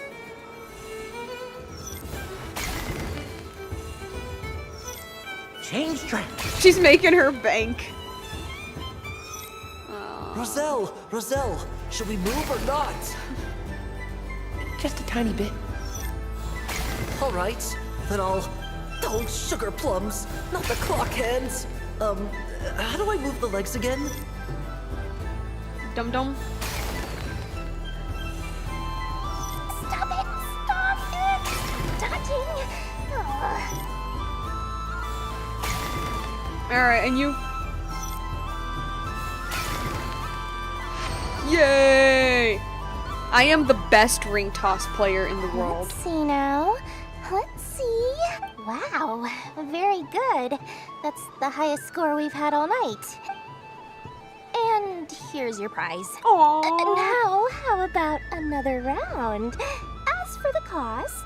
Nah, I think I'm good. Happy Moon Prayer Night, Miss Columbina. Happy Moon Prayer Night, Durin and Hat Guy. Are you here to play the game? Yes. Wander, like, I know this bullshit. I know this is all rigged. Even worse with this girl here. I've met her a couple times at school. Don't trust a word she says. You said we were just coming here to say hello. Fair enough. I did, but then I recognized a few more people as I got closer. Do my eyes deceive me? Is that... Oh my god. It's our little dragon. He's all grown up. Genshin! Hoyo! Hoyo, hoyo! If you're going to make a summer event, well, not necessarily important, but if you're going to keep referencing the summer event, the Simulanka event, in the main story, maybe, just maybe, you should have kept that one. You know, like how you kept the Natlan one. Someone's popular. Well now, since you came all this way, why don't you try out this lovely game we have going? First try is free. No thanks. He'll have a go. I'll pass. It's only one free try per customer. You can't give your try to him. I'm aware. And I don't care. How has Elder Almond been lately? He's in great shape. He goes for a run in the forest every morning to stay fit and healthy. He tried to go boat racing with Firecracker a while back, but he couldn't even make it onto the Lotus Leaf. Firecracker was in fits of laughter. How about you, little dragon? Can you still fly? Yes, I can. Can I see it? But you've become less chatty. Has growing up been tough on you? We call that maturity. You know, the thing people sing about. The knight wields a sword of stone to defend those hearts that are made of gold. Stone is very heavy. That's what keeps him from talking too much. Makes sense. That's awesome! I want to be a knight when I grow up too. Ring, here I come! Oh, the hat-wearing man. I never thought I'd see you again. You seem more determined than when I saw you last on the train. Yeah, man, I wish I played this quest now. This game is like really trying to make me feel bad for not playing this summer event. The one time in Genshin's history that I decide not to play it, and it's suddenly like the most important one of them all. Like, bruh, what is that? If you say so. Oh, I do say so. The people you once helped see it clearly. It's because you are once again on the right track. May the engine in our hearts propel us to the station of our dreams. I can move! I can move now, Roselle! What are they doing, running into the rings like that? Because they're friends. You got them all so quickly. I have never seen anything like this in all my travels. Is this guy actually an old friend of theirs? But how? They're origami animals and clockwork people from a fairy tale. Getting to know them would be quite an arduous task, unless they share a hometown? I have to get to the bottom of this. Next time I see the Great Mage Alice, I shall demand answers. Why? Because they're winning the rigged game without without me charging them. Thank you, Dory. I had a lot of fun. So, now for your prize. Where did I put it? Give me a moment to dig it out. Oh, sweet grand prize. How I wish I didn't have to let you go. Good thing I've already turned a profit from the customers earlier in the night. Otherwise, I'd have wasted all my hard work. Okay, I'm back. What? I leave for 2 seconds and someone's already claimed the grand prize? Oh well. Oh well, these things happen, you know? perhaps you'd be interested in one of the other prizes instead. We've got all kinds of wonderful goodies here. Is this the thing you wanted? Here. You can have it. Huh? But... Don't worry about it. It will be happier with you. Cute. Oh, thanks so much, Miss. Moon Goddess. Goodness gracious, Columbina. Give me strength. How am I supposed to make any more money from this child at this rate? I don't. Daddy, look! That's the game I was telling you about! Well, there they are. They're the customers. Forget it. She is the Moon Goddess after all. I'll think of some other way to swing this. Maybe I can try to hook this new kid. Huh? Oh, someone already won the grand prize. You can take mine if you want. Why are all these bleeding hearts coming here to ruin my business? They're too nice. They're too innocent. Happy Moon Prayer Night, everyone. Aw, cute, cute, cute, cute, cute, cute, Happy cute. Moon Prayer Night.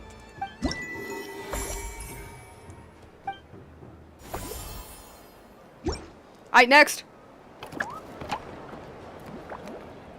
You good there? If all the prizes are gone, I might as well close up shop for the day.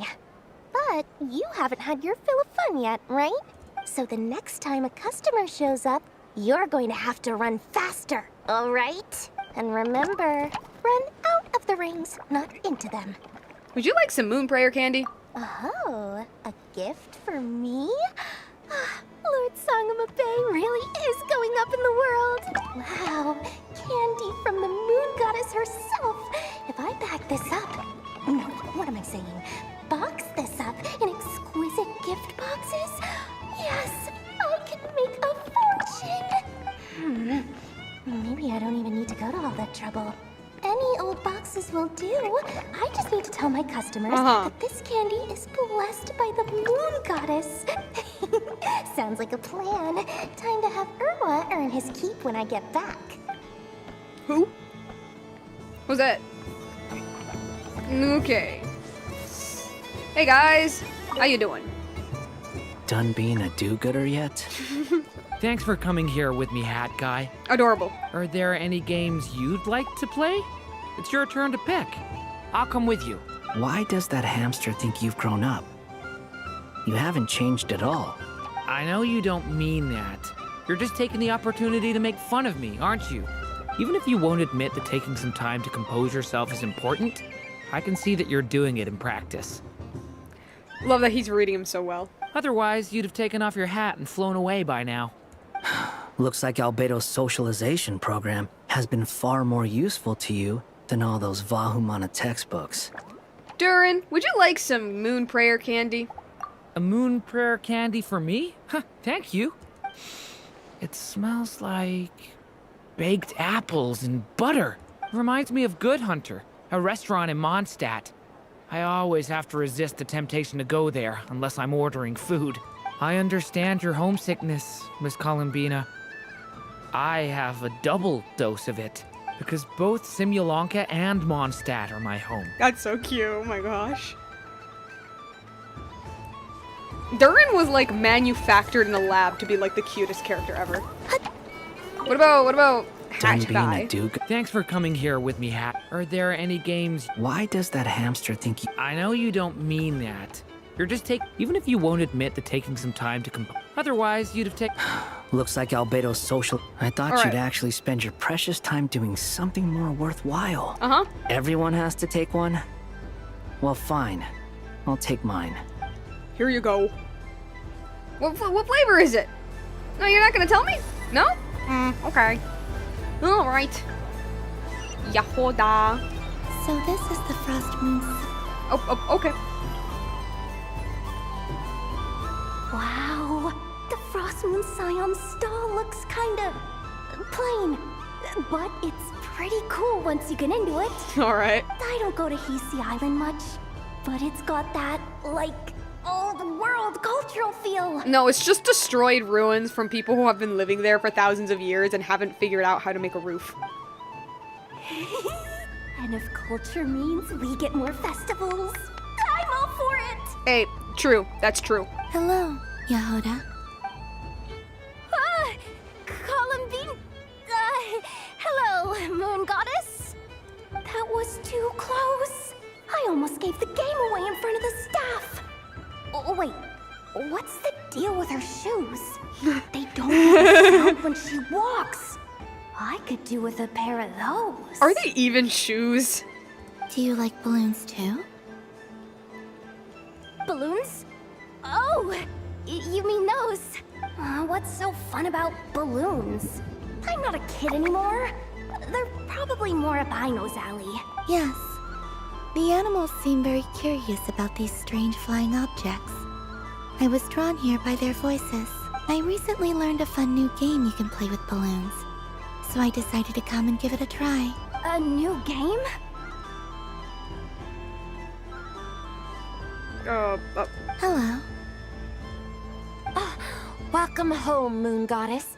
Here to buy some balloons? Yes. Could you give me a few that haven't been inflated yet?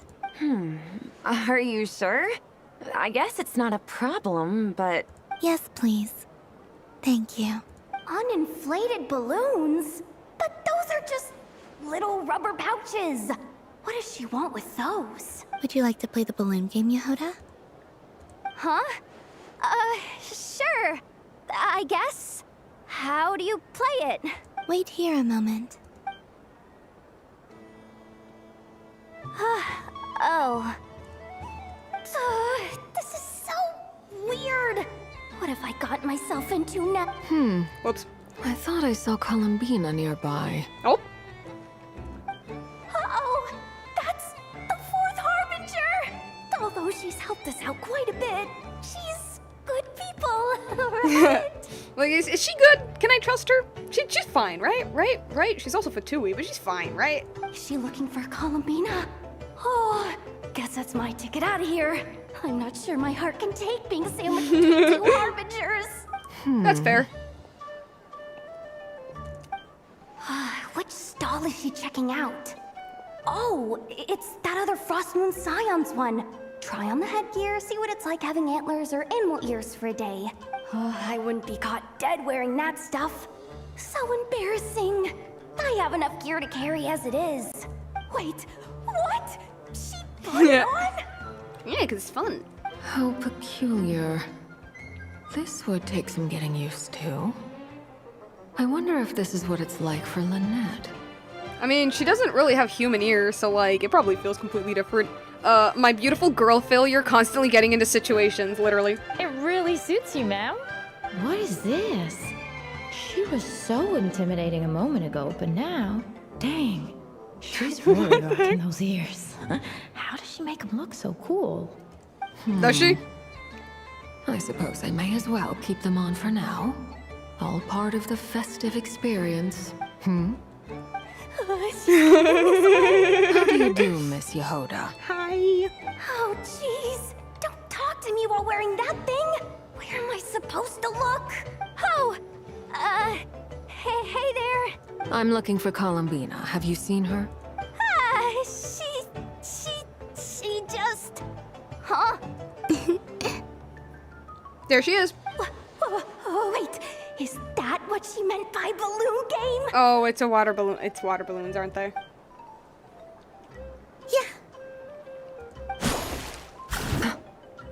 Huh? Well. No fair. How come I get caught in the crossfire? An ambush from the rear? Is this a declaration of war, Columbina? Yes. Would you like to play too, Arlecchino? Seriously?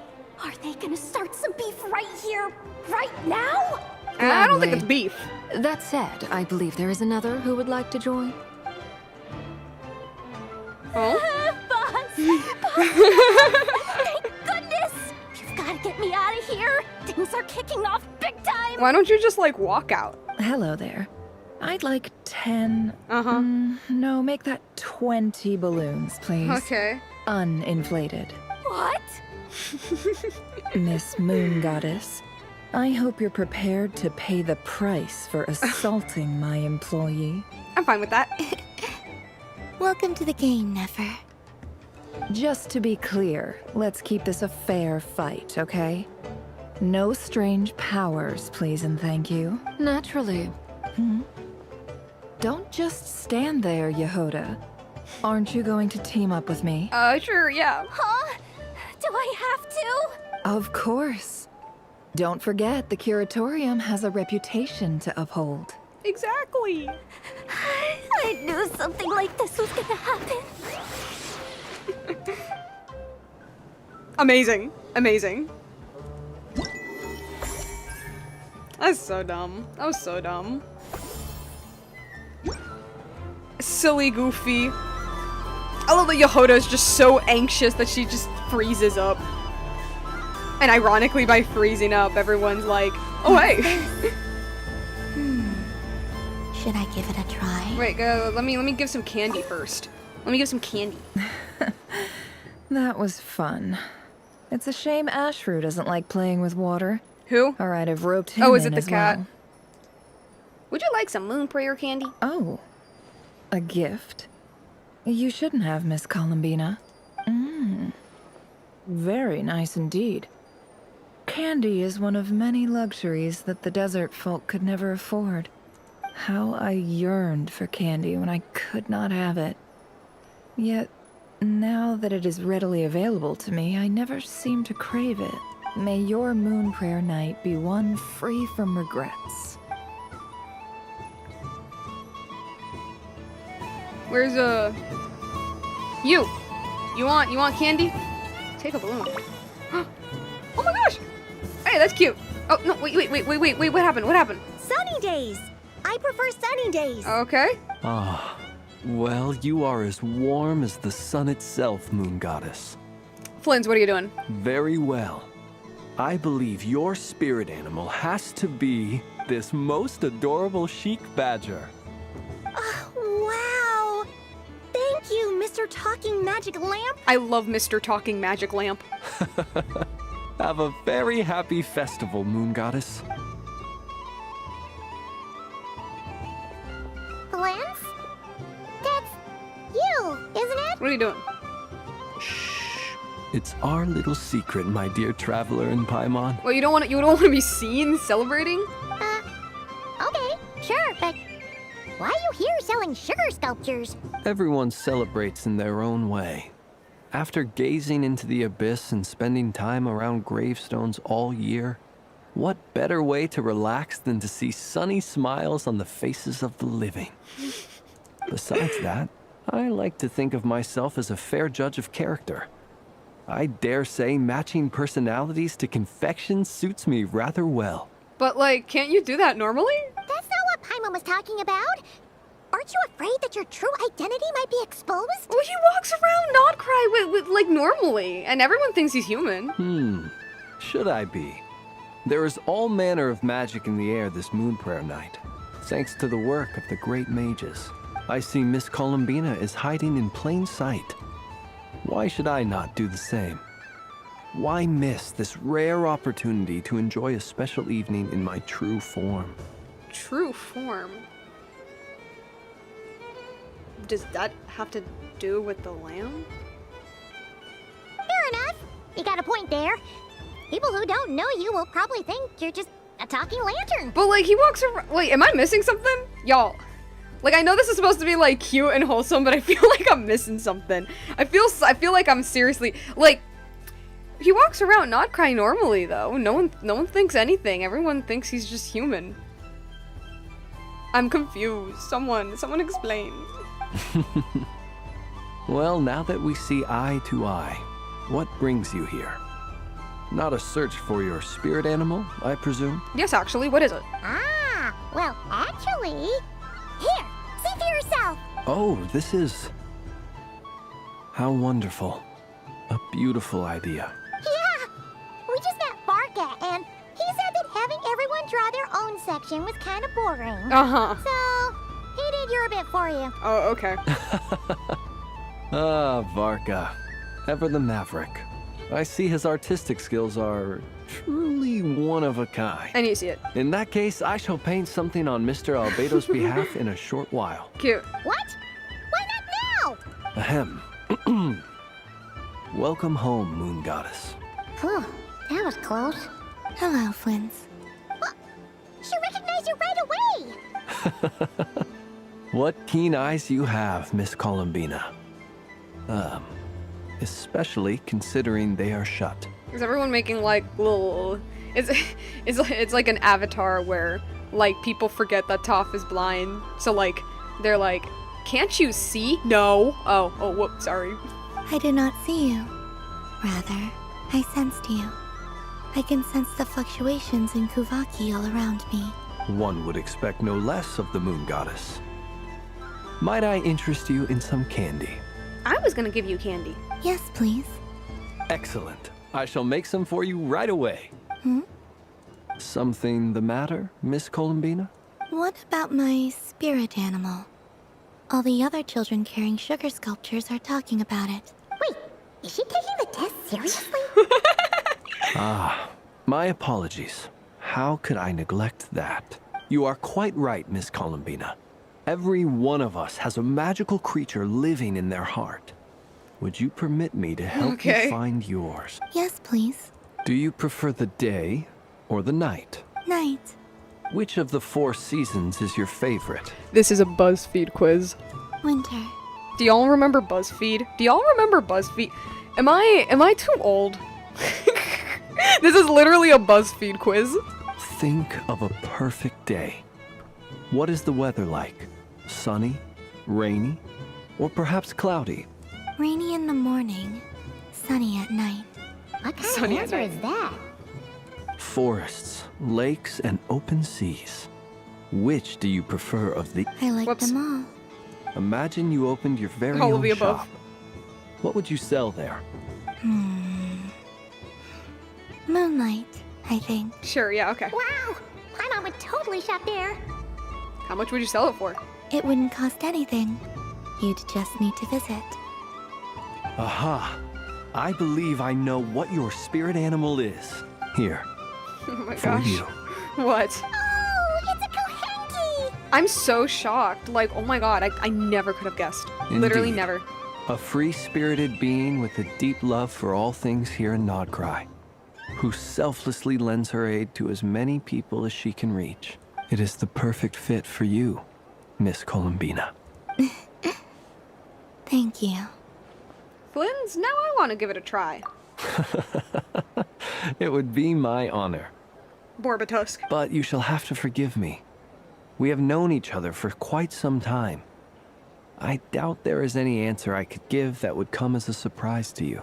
So instead, would you accept this sugar sculpture as a token of our friendship? Which one? It's a lantern. Okay.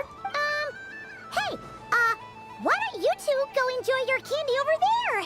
Paimon wants to try out this spirit animal thing too. Come on, play ball. I get this drawing done. But I want to hear Paimon's answers. But it'll probably take ages. Paimon's a complex soul. And we don't want your candy to melt while you wait, huh? I don't know if candy can melt. Oh. Okay then.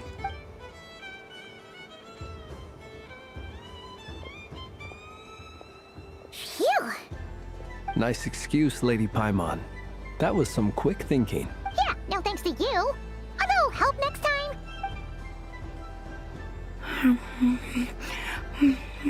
It's sweet. Is that Lockaberry? I wonder what flavor the traveler got. This way, this way! It's the candy-selling lantern! I'm coming! Of course.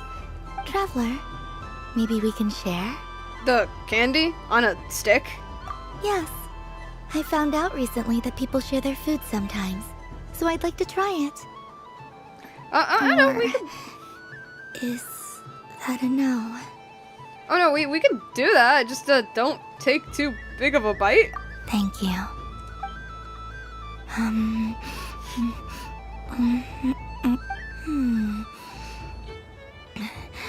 Yours is a little more sour than mine.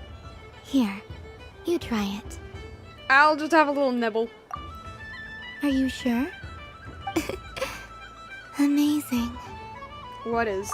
My sugar sculpture has shrunk, yet my heart is filled with feelings of sweetness. I will remember this feeling. Would you like another bite? Sure.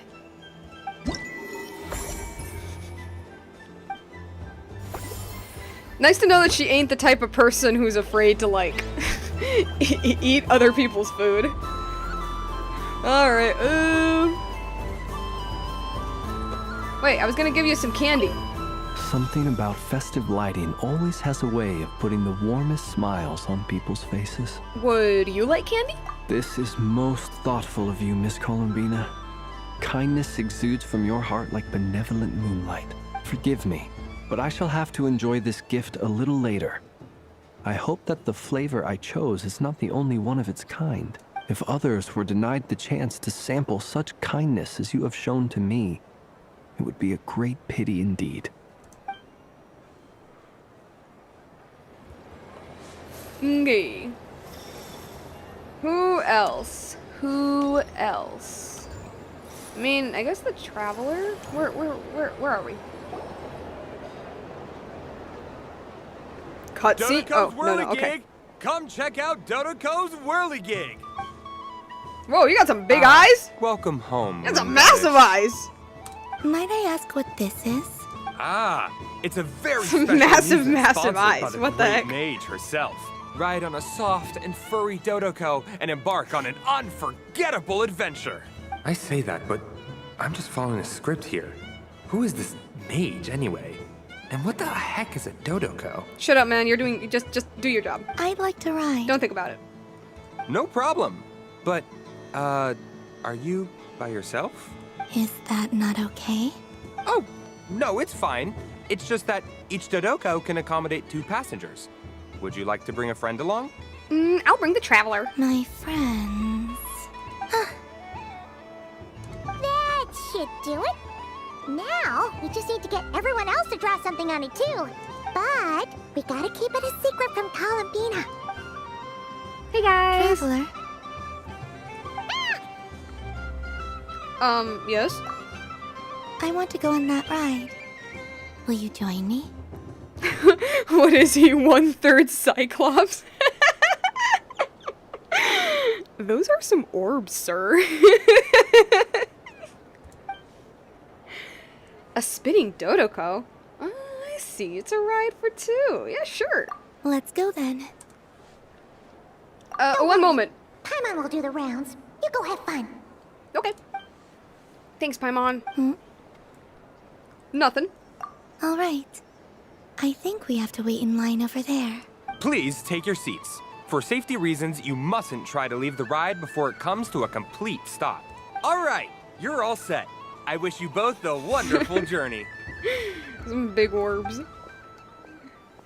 You can always rely on Alice for some weird and wonderful gadgets. You know what? Varco's right. She always gets some very interesting people. What do you think? Not bad. It reminds me of riding a moon lane. Sometimes, the Kuhenki circle around me like this, playing their beautiful melodies. Aw, that sounds so sweet. Yeah. I'm going to miss them. I wonder what Columbina will find on the moon. Perhaps even she doesn't know. Does it scare you at all? It does. I've felt scared in the past, too. But this is a little different. You know something? I got to see a lot of fascinating things during my disappearance. I saw how the Frost Moon Scions act around their families. So different than how they used to act in my presence. And I also saw how they interact with their friends. It made me curious at first. Why do people act so sincere when they're worshipping gods, but save their truest, warmest feelings for each other? Just because there's an expectation of reverence. And not as much for, like, family. Slowly, I came to realize that it's because they trust one another. They know, deep down, that they'll be accepted for who they are. All of it. The good and the bad. Your friends accept all of you too. I know. I knew it the moment you started calling out my name. Aw. What I fear now is the end. I fear losing all this the very night I have gained it. You won't lose us. Hmm? Even after you return to the moon, your friends will still be here. Thank you for this conversation. Don't worry. Whoops. This fear I have, and the unknown that awaits me, they cannot hurt me. Not when I possess a treasure far greater. Well, if there's a group of people that can smite you for literally just saying you suck, you would try your best to get on your good side. I mean, yeah, I mean, the gods are, like, uber powerful, so, like, you know, keep as much reverence as possible. I just want you to remember this version of me, the real me, on this final night together. Dear passengers, Dodoko's awesome adventure has come to a close. Please leave in an orderly fashion, and we look forward to seeing you again in the future. Following the script to the T. Don't want the journey to end, huh? Don't worry, you two. There's always another adventure waiting just around the corner. But no, seriously, get out. Cute. Alright, two more.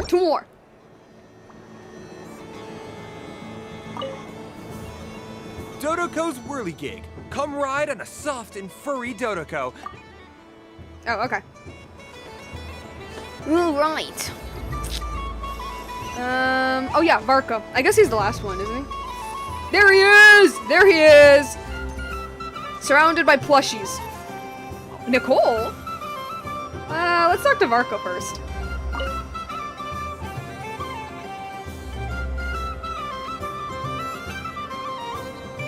I wouldn't say it's unfair, exactly. I mean, your voice goes right into people's heads. How would you explain that to the kids? What? You can't just explain it away as magic. I mean, I guess you can. Is something the matter? Ah, Miss Columbina. No, nothing you need to worry yourself about. Ah, impeccable timing. Stick around for a second, Miss Columbina. I need your input on something. This self-proclaimed Knight of Justice has yet to give me a satisfactory answer. I, for one, would like to hear your verdict on the matter. Self-proclaimed knight. Hey, now, I left the flagship just to help you out, Miss Nicole. Yeah, I'm still a little tipsy. What's going on? Are you okay? So Alice and I are both using long-range remote control spells that work on similar principles, allowing us to attend this festive fair in Dodoko form. Sorry, let me backtrack a little. While similar, there are some key differences. Okay. Alice, being a great mage, wanted her Dodoko to reflect something of her own charm and mystique. So she adjusted the way its tail moves when it spins around. Okay. An entirely gratuitous move, in my opinion. I hardly see how anyone is going to notice that. Alright. If anything, I'd say that anyone who stares intently enough at a Dodoko's tail to notice such a small detail is someone we ought to be highly concerned about. Okay. I only say this to emphasize that my question has nothing to do with tails. Now that we're clear on that, why is Alice's Dodoko permitted to interact directly with the children celebrating Moon Prayer Night, while mine is not? Your voice speaks directly into people's minds. See? Exactly what I said. Oh, that like freak him out? Nicole? Ugh, I can't stand it. I know that probably makes me sound like a whiny child acting out in front of their parents. And it's a little embarrassing now that I think about it. But hey, I said it now, I can't take it back. That would be even more embarrassing. Uh-huh. Also, don't go reading too much into that analogy. It was off the top of my head. I'm actually an awful lot older than either of you. I love that. I love her being like, I am way older than all of you guys combined. Miss Nicole, are you saying that you'd like someone to play the game you've prepared? I'm not so invested in that. It's just something cobbled together using items I borrowed from Alice. She probably didn't even make them herself. The point is, I want to know everyone's thoughts after they receive their prizes. But as you've said, I can't just ask. I've been biting my lip for so long, and I've had no one to vent my frustrations on. I thought this was going to be a nice, straightforward festival where I'd get the chance to guide people to treasure. Well, can I play? I can't guarantee that I'll win a prize, but... You will? I'd like to try. Then what are we waiting for? Let the game begin! It's like they forgot I was ever here. Well... Actually, no, that's it. That's all I got. Just well, ...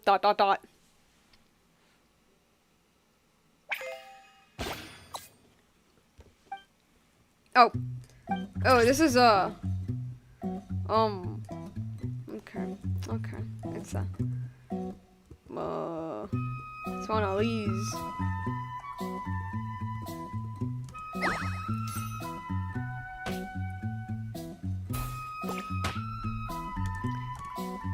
What is this game called? Had a name. Like in real life. I forgot what it's called. Pinball. Is that it? Is the joke... Is the... What, is the joke is that Nicole is old? And so, like, the game she likes is, like, pinball? Is that the joke? Wait, how am I... Oh. Oh, that's the... Okay, I see.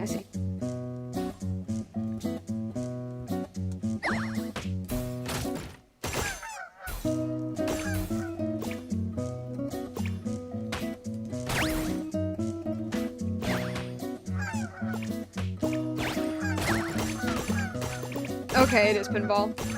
No. Okay.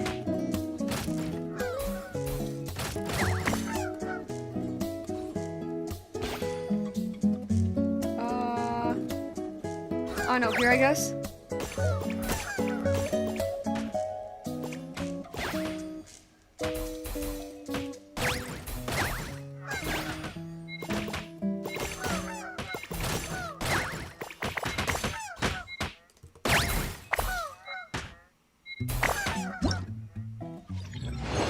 Did I win? Did I win?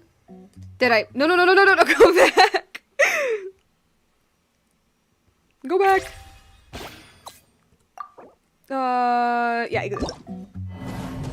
Challenge failed? Oh yeah, it's because I didn't, whatever, it's fine.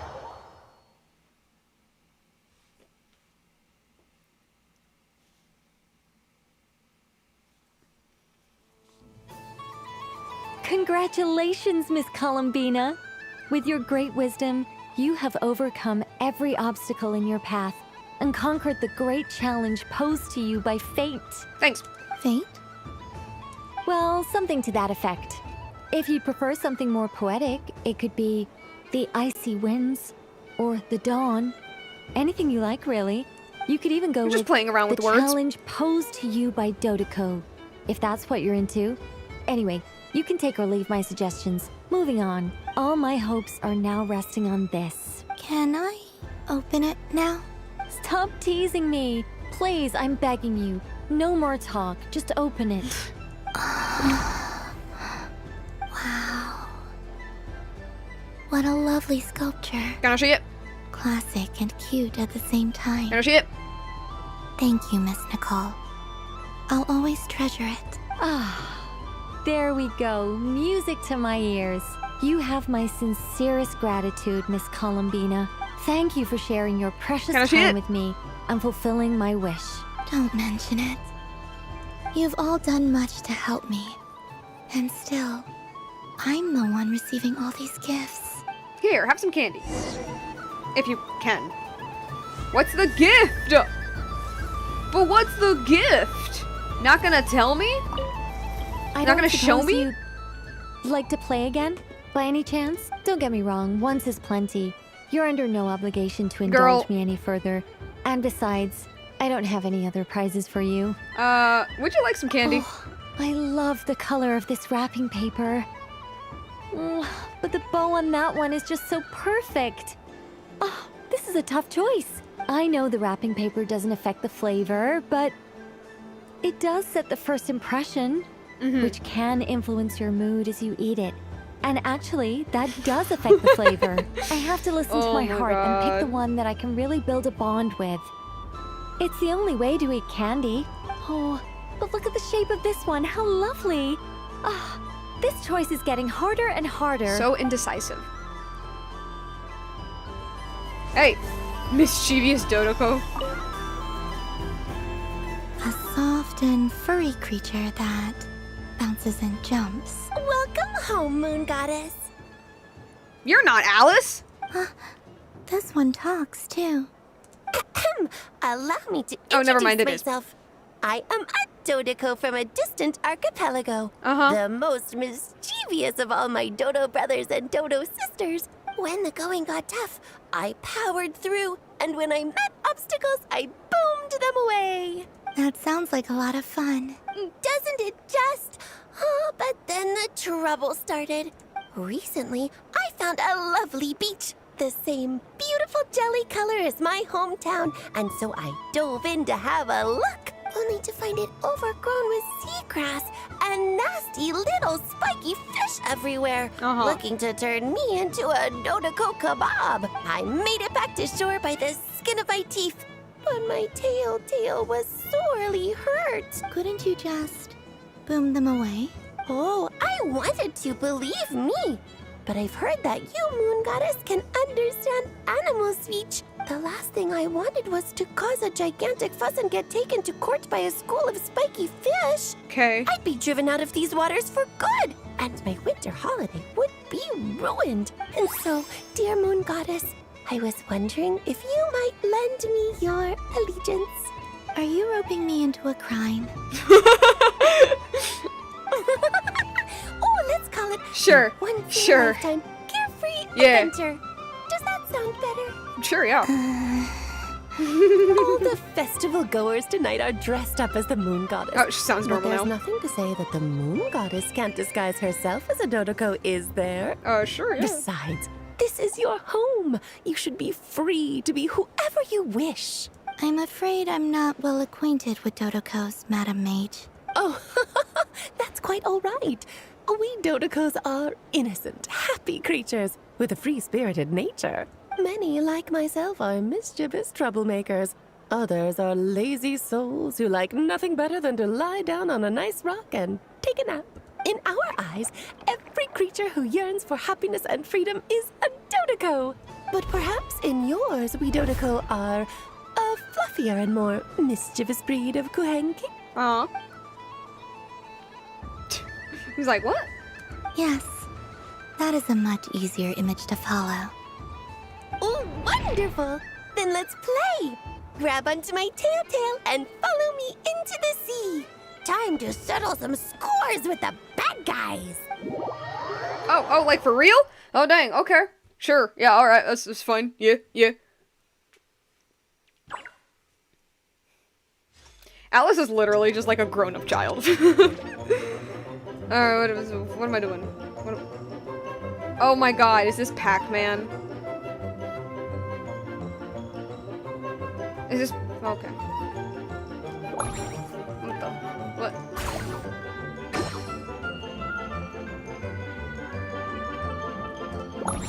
Shoot.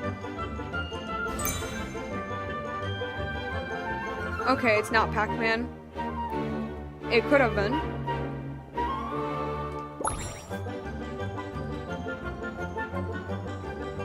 Shoot.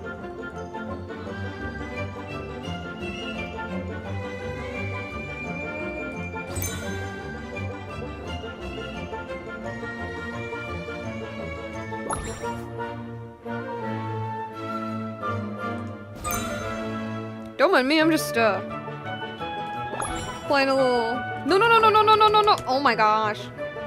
No.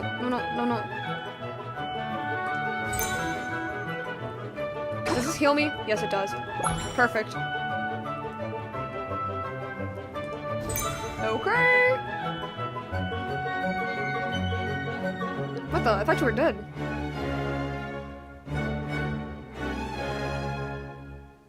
Okay. They do not chase me. I thought they did.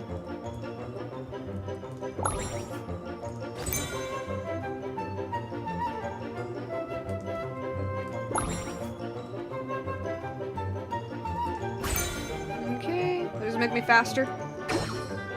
Awesome.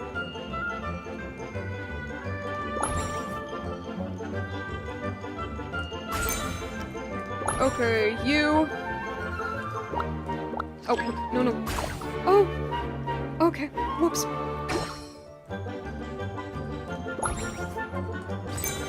Okay. What does this do? Just heal me or something? Is it like a defense thing? Alright, I killed them all.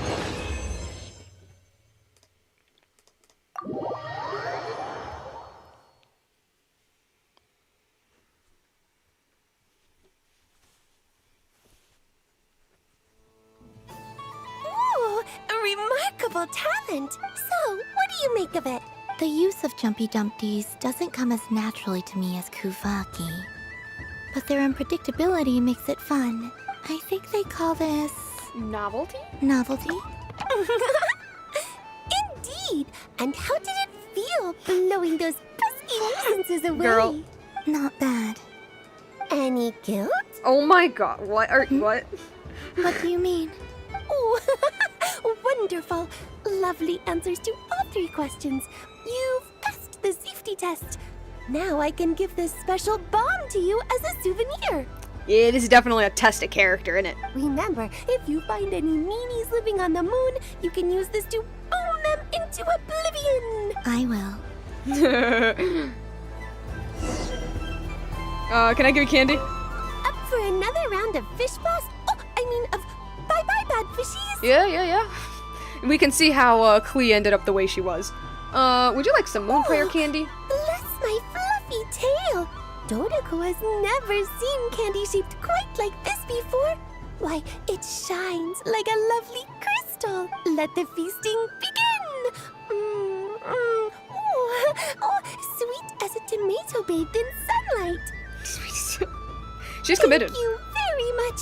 You truly are a friend to the Dottore. Please share the rest with other people. I am sure everyone will fall in love with the taste of pure joy. You assume I'll feel guilt about killing fish.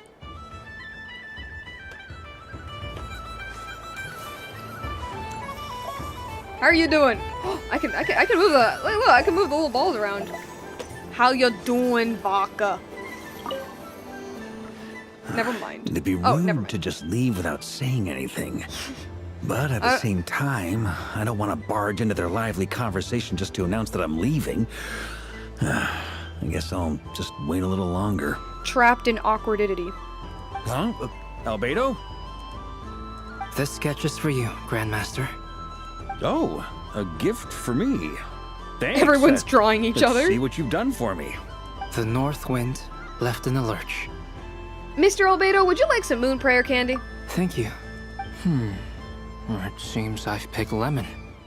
It strikes a good balance between sweet and sour. This has piqued my curiosity. What if we were to add citrus and other spices, then enhance the flavor via caramelization? I wonder what the end product would be like. Perhaps I should take the time to try this out. Can I give Barca some candy? To be huh? Albedo? This sketch is oh. The North Wind left in the lurch. Alice really said go do a crime. Yes. Ooh, I get one too? Nice, thanks. What flavor is it? What is that? Oh, it's so familiar.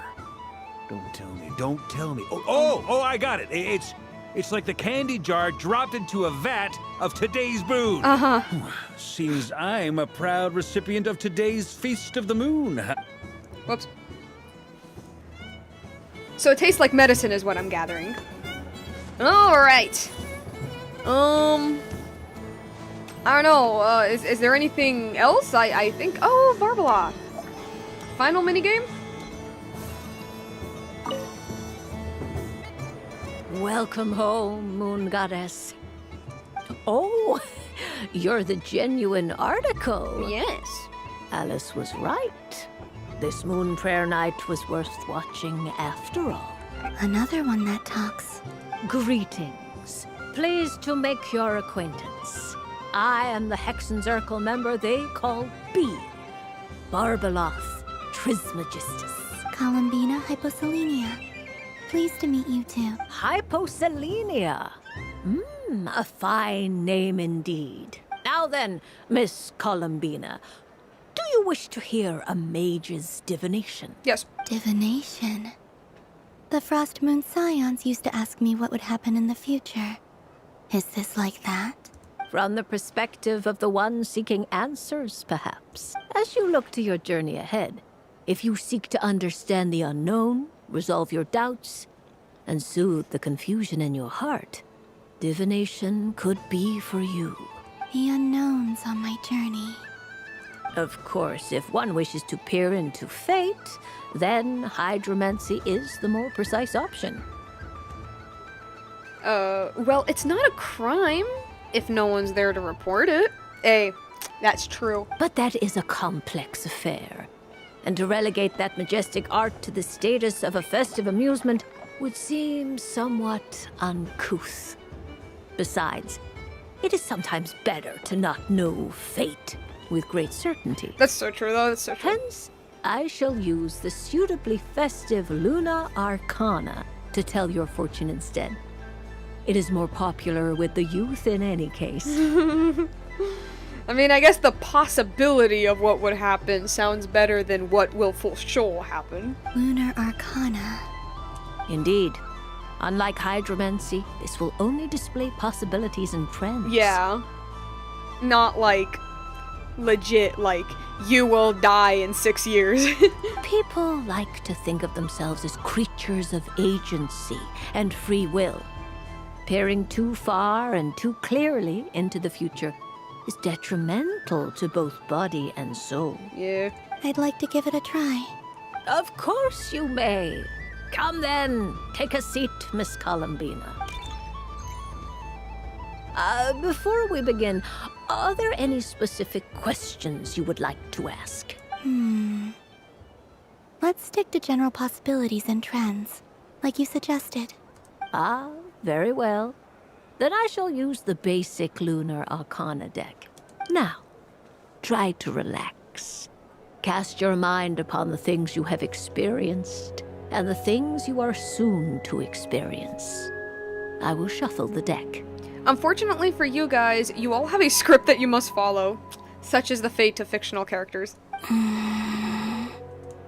Would you like to cut the cards yourself? You do it. No problem. Now then, to make things easier for the seeker, that is to say, you, I shall decipher the cards from your perspective. Oh. Blind blood with it. Please, draw the first Lunar Arcana. Okay. This represents destiny and is the foundation for the divination as a whole.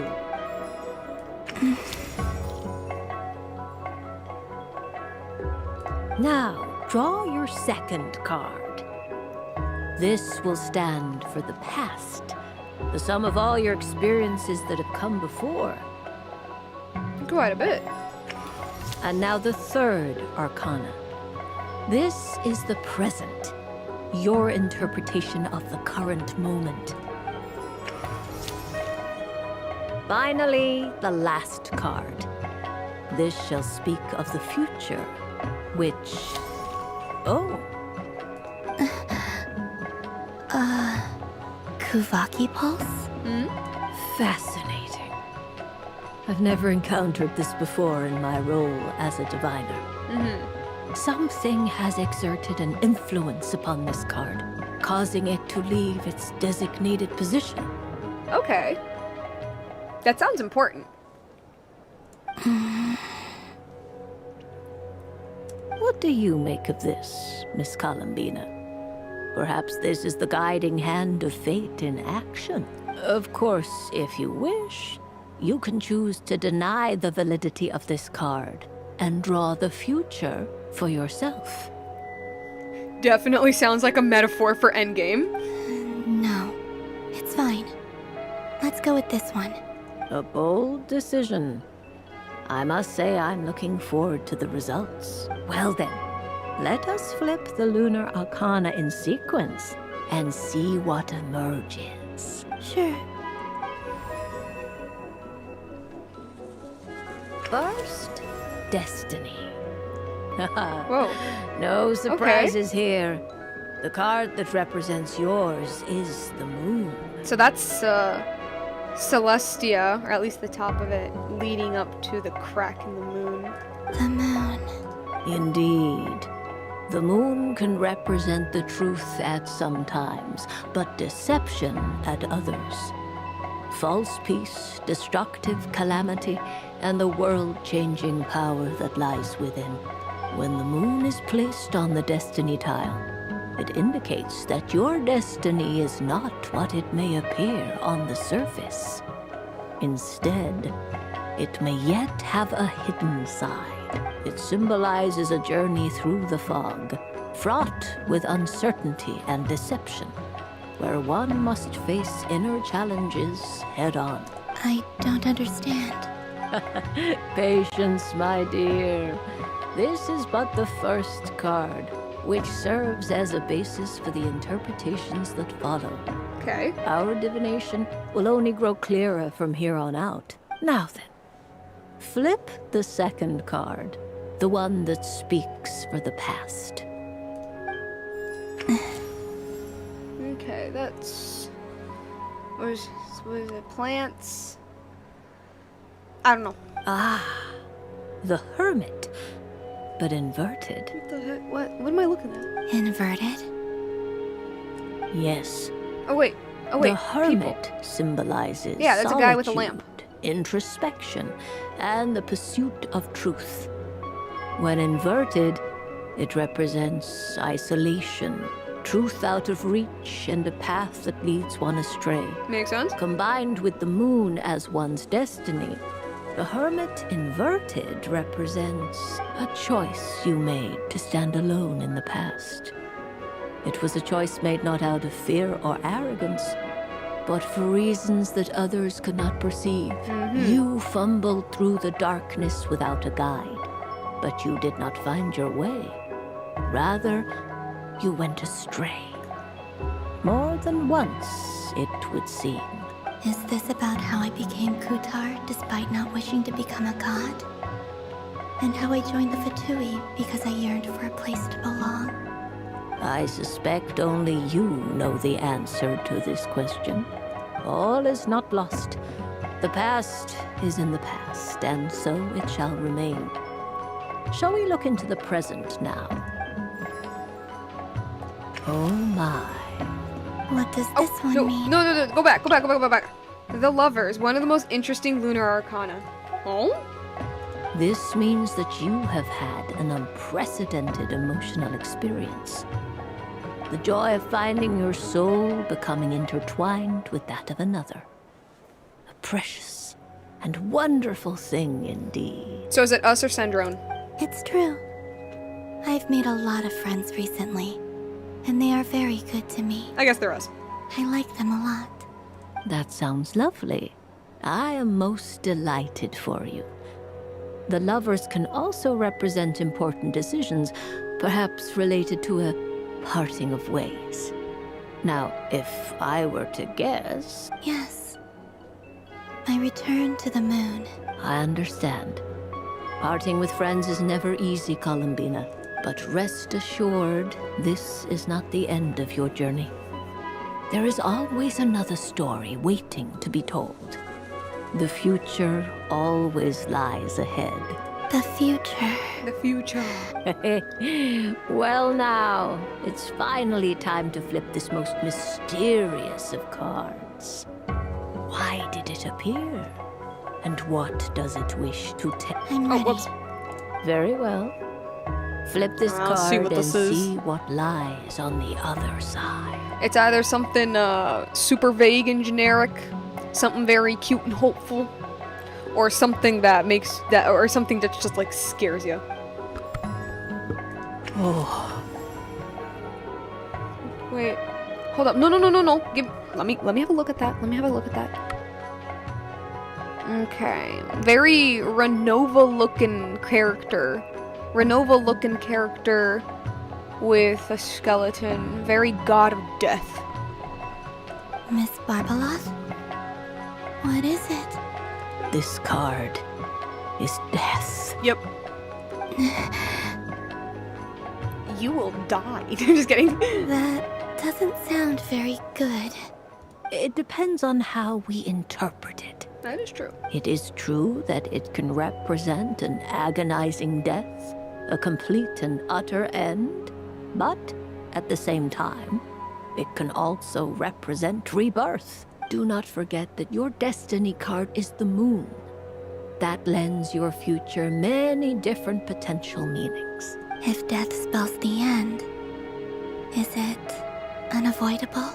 As I have said, divination can only display general trends. It is a rough guide, but it does not show predetermined outcomes. Allow me to summarize it for you. In the past, you may have lost your way, but now you have gained new connections and new strength. The old you died, and there's like a new you now. Death might be the end, but you will still live on. As a different person, yeah. You now face an important decision. One that may bring about a great change in what is yet to be. This change might, in turn, be the end of all things, or their beginning. But remember, everything is subject to change because of the moon present in your destiny. You must see the truth clearly and face your innermost thoughts. The truth. My innermost thoughts. Thank you. The Moon Goddess's Destiny card is the Moon Shocker. I know, so shocking. Don't mention it. It's kind of like her Some spirit people animal being the dislike Kuhenki. divinations, the fear of glimpsing an ending to their story that they wish was not so. But I can see that you're different. The result of this divination will not sway your decision. This is a rare quality, and one that diviners always hope to see in the seeker.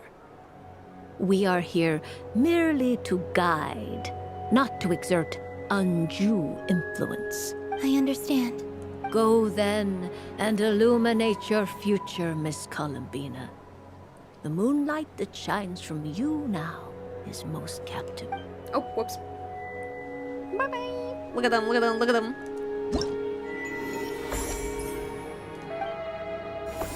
One more. One more, somehow. I thought we were done. Alright, who's left? It's gotta be like the other side, right? Oh, is it Lauma? Where is Lauma, by the way? What's this? Should I give it a try?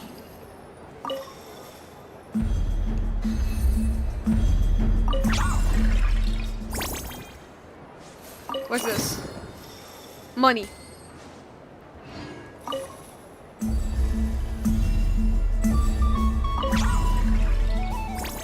that how it works? Oh, is that it? But like, where's Lauma? I wish for a never-ending supply of laka berries. Okay, wishes. What a humble wish. Probably written by a child. Look at them antlers. Is that Lauma the Moon Center? Hey!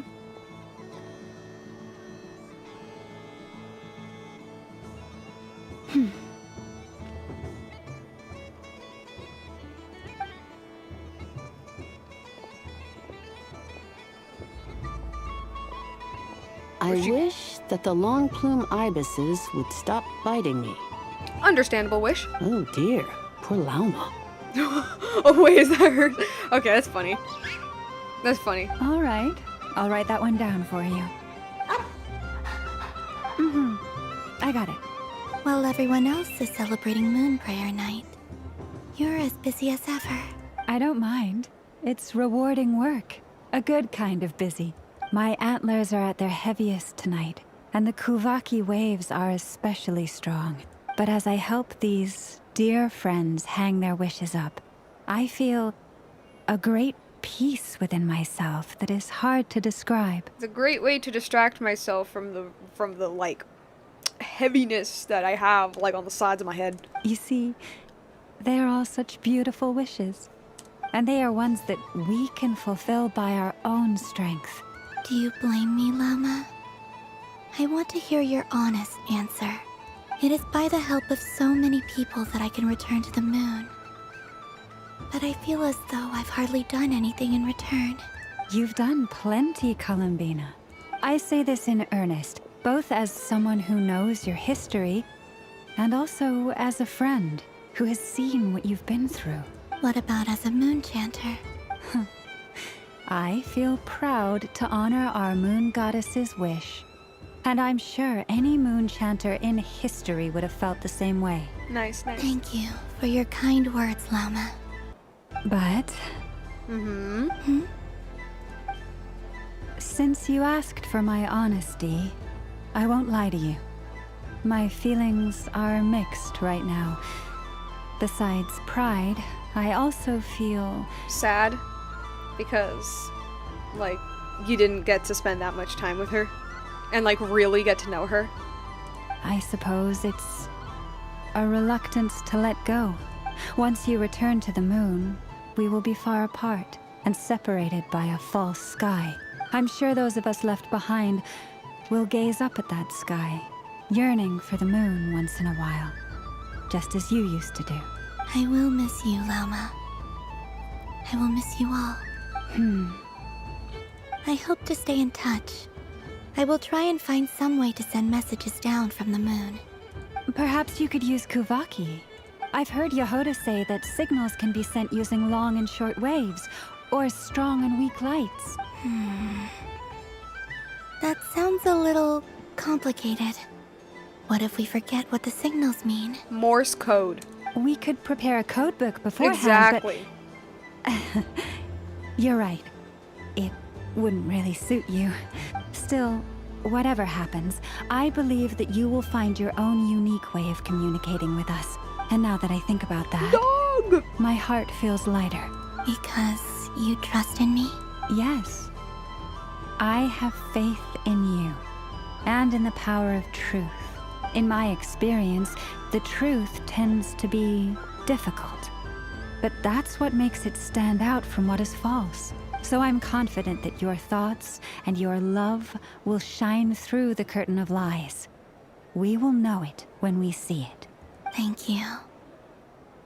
Now, could you help me hang up my wish? Is this? I wish that all who dwell in this moonlit world can find a place to belong. And I wish that I shall one day see my friends again.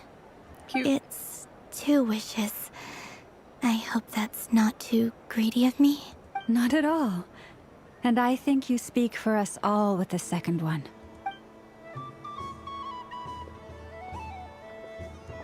I shall continue to pray until the day that all of these wishes come true.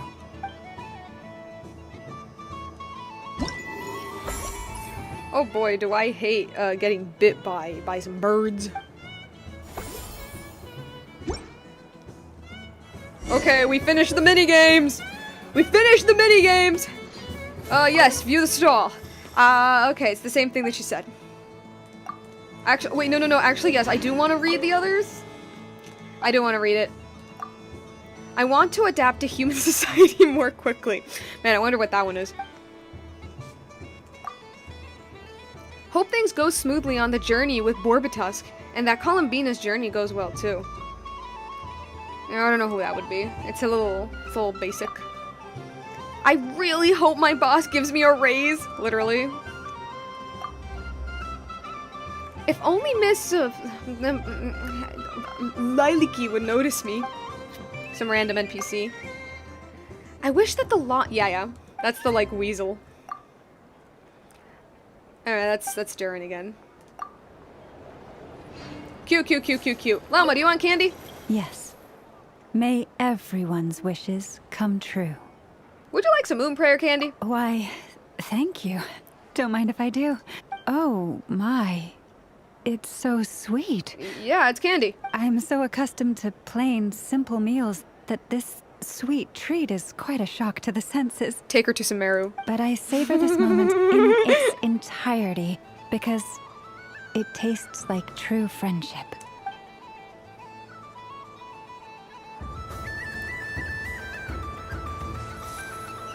All right. I think that's it. All right, time to shoot her up into the cosmos. Hey, guys. Traveler. Hey there, Columbina! Are you done checking out the festive amusements already? Are you sure you don't want to look around some more? You might not get another opportunity like this for a while. Right now, what I'd like to do is... I think I've had my fill. Would you like some moon prayer candy? Oh, candy for us? Thanks a bunch, Columbina. Don't mind if we do. Whoa, this one's intense. But it's so tasty. What about you, Traveler? How does yours taste? Like smetana, I think. A very novel flavor. Oh, sounds good. I'm drooling now. Are there any more Smetana candies in the box? Yes, I believe so. Okay, gotcha. Let's see. Have you tried any of them yourself? Eat one. Paimon, could you pick out 3 smetana flavored candies? Sure. This one, and yep, this one looks right too. Okay, that's 3. Here we go. 1 per person. All together then? It's so sweet.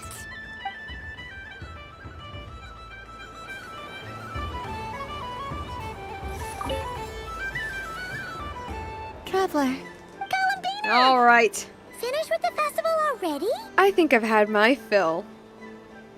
Really? You're sure you don't want to have a little more fun out there? Final answer. Oh, spooky.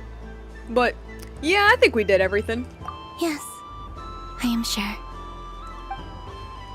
So when is Dottore going to show up? It's getting hella late and we're still not done with this cutscene.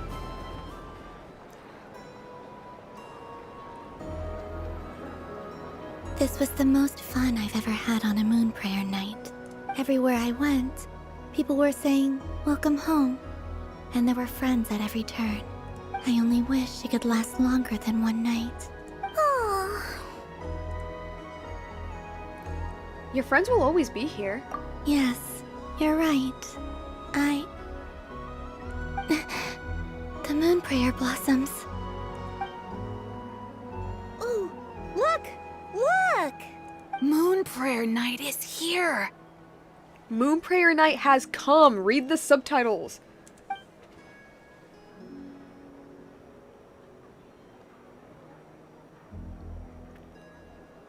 The moon. It's so beautiful. Happy Moon Prayer Night, dear. Happy moon prayer night. Happy Moon Prayer Night. How are they looking at the how are they looking at the moon if they got little bandages over their eyes? Aww. It is time. I am ready. Huh. Yeah. Aw, even Scaramouche is sad.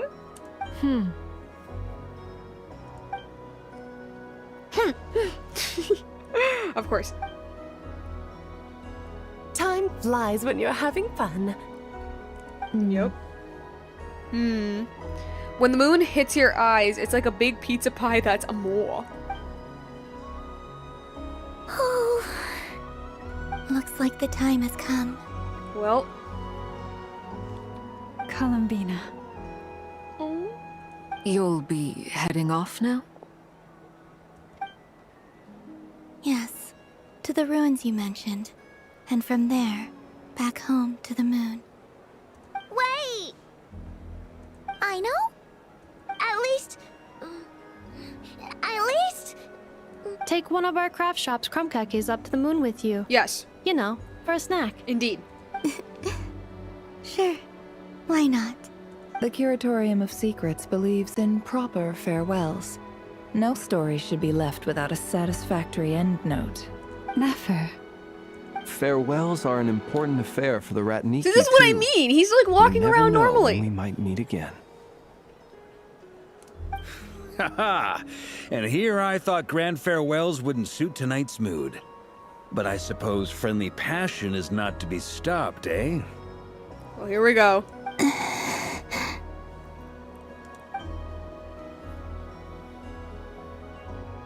Everyone's here! We made a little something for you, Columbina. Ta-da! What is it? Subtitles say, oh no. A Moon Prayer Night greeting card. With drawings by all of your friends. Bro, I forgot who drew who. I forgot. I have a feeling that the Columbina one was made by Albedo.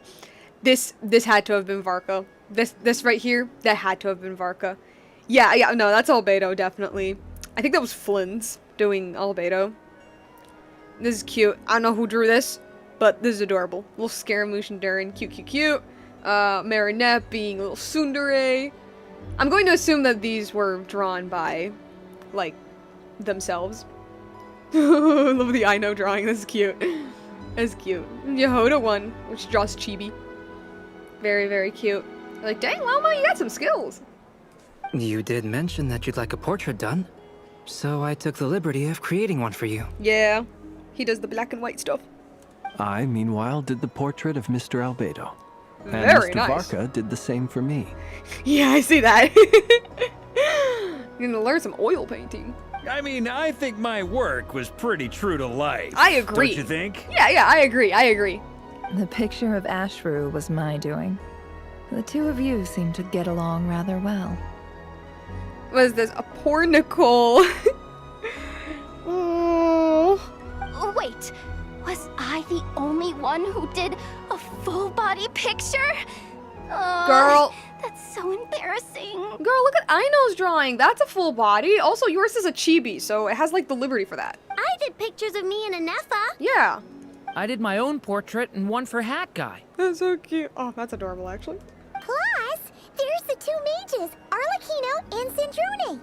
So, if you ever miss us, just flip the card open and we'll all be right there with you. Cute. I don't know what to say. Thank you so much, everyone. This whole Moon Prayer Night was more than I could have ever asked for. It is the greatest gift I have ever received. Lauma, I figured it out. Figured what out? Her question about whether or not she'd want to stay with the Frost Moon Scions again, right? Was that the question? Or, okay, maybe it wasn't that. It was something along those lines. Remember how the Frost Moon Scions used to use milk as invisible ink to write hidden messages? That was a very long time ago. Oh, are you saying? Yes. When I miss you all, I shall use moonlight in the same way to write words that only you can see upon the moon itself. Cute. Wow, that sounds lovely. Quite. But how will we see them? Feel them. Simply open your windows on nights when the moon shines bright, and the moonlight will naturally flow towards the words I have written. That sounds most fitting indeed. Very true to form. I'll try to write them in places that won't disturb your sleep. I, for one, would sleep all the better for having read one of your messages before settling down for the night. Exactly. So don't worry about disturbing anyone's sleep. Just promise you'll write to let us know you're okay, alright? All right. I promise.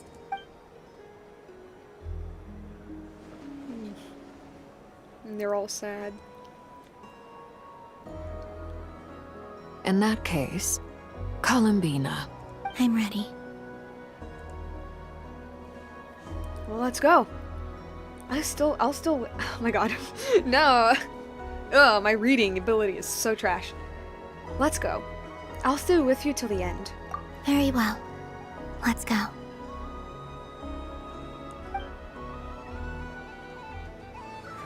Music shift.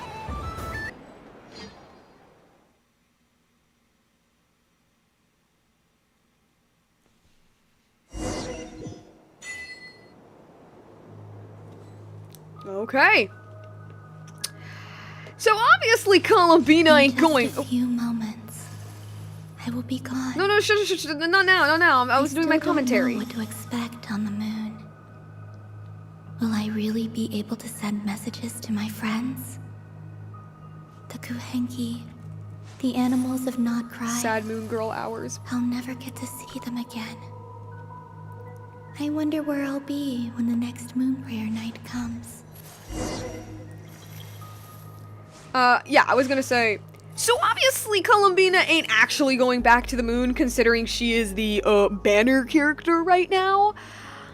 So let's see how this ends. Let's see. All this buildup, trying to get her back home. And let's see what happens.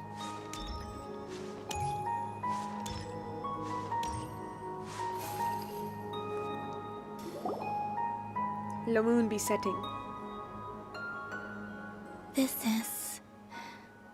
This is where the people of Hyperborea used to communicate with the moons.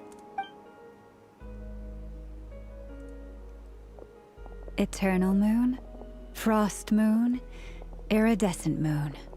When the power of all three converge, the gate to the moons shall open. The moon marrows are in position. Only the final step remains. I'm sure Nasha Town is livelier than ever at this moment. Yeah, it's a shame you couldn't be there for it, but it's now or never, right? It's fine. I'm more than happy with this. My last piece of luggage. My only piece of luggage.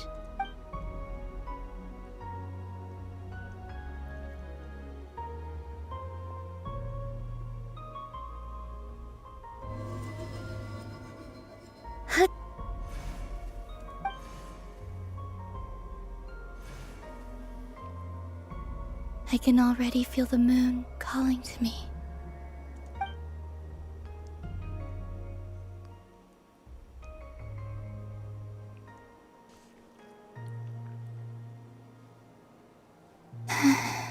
This ray of light will lead you home, Columbina.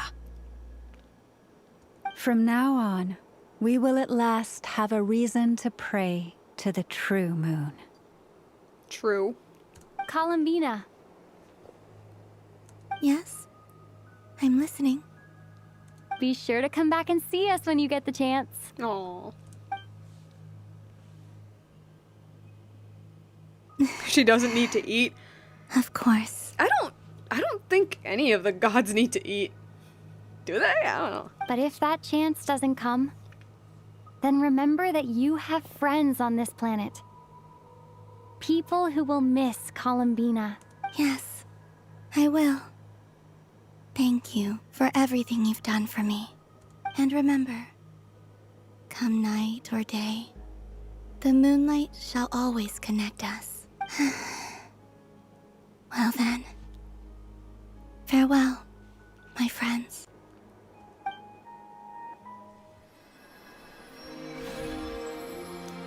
Alright, let's see. Please do not crash. I will, like, crash out if it does. I feel like I have to say this with every cutscene.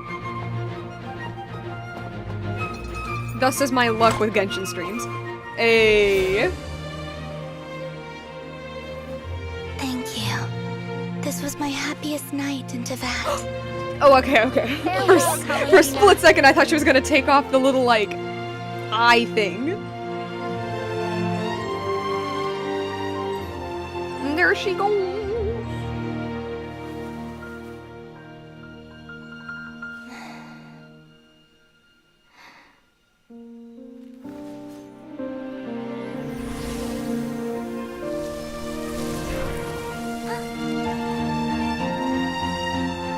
I'm waiting for it, man. I'm waiting for it. It's gonna end so badly. It's gonna end so badly. The moon really is closer than ever tonight.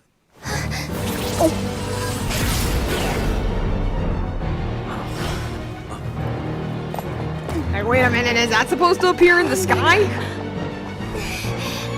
All 3 moons in one place.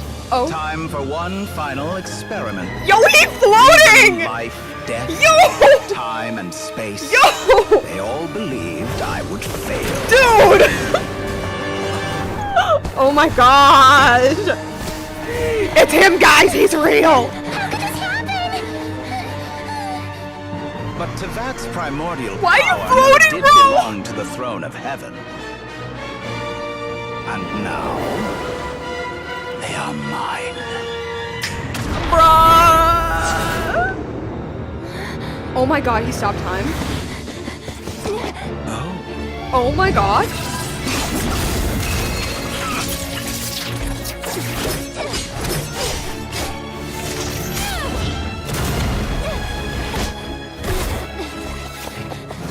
Sorry, I'm watching.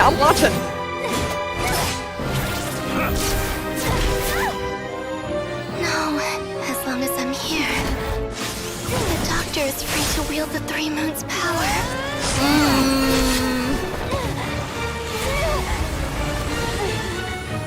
It's the only way. What are you going to do? What are you doing?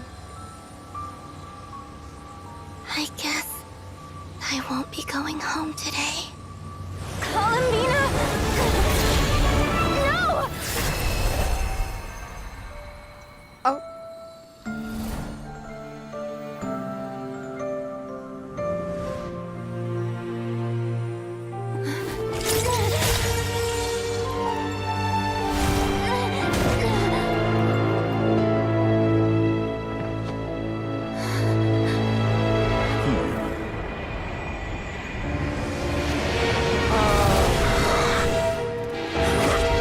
Stubborn world, do not try to control me. This guy.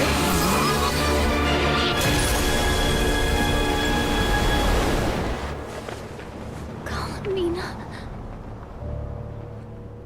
Oh wow. Oh my god. She left the little piece of paper. That was pretty cool. Man, imagine how this would have been if I didn't know Dottore would show up. Imagine that. Bro, I probably would have been like screaming into the mic. Which I think I already did, but I mean screaming. Screaming, I'm telling you, if I didn't know about this. Curse me for playing so late. Are you alright? Do your wounds still hurt? I had someone prepare a little medicine that could prove effective. Take it if you need to. Thanks. But I'd rather talk about what just happened. In that case, let me relate the contents of the call we made to Alice after the incident occurred. That Dottore is a crafty one. He distracted Hey, she calls the him Hexen Dottore. Circle by creating a huge fuss at Tevat's borders.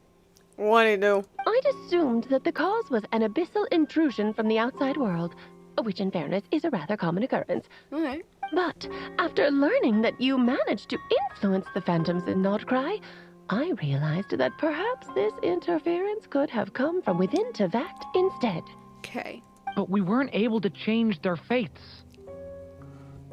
True, you couldn't change how their stories ended, but you did build some variables around yourself. Variables? Yes. Things you heard that you could not otherwise have learned. Ideas that would otherwise have never crossed your mind. All these things are variables. Of course, most variables usually pale into insignificance with the myriad of possibilities floating around.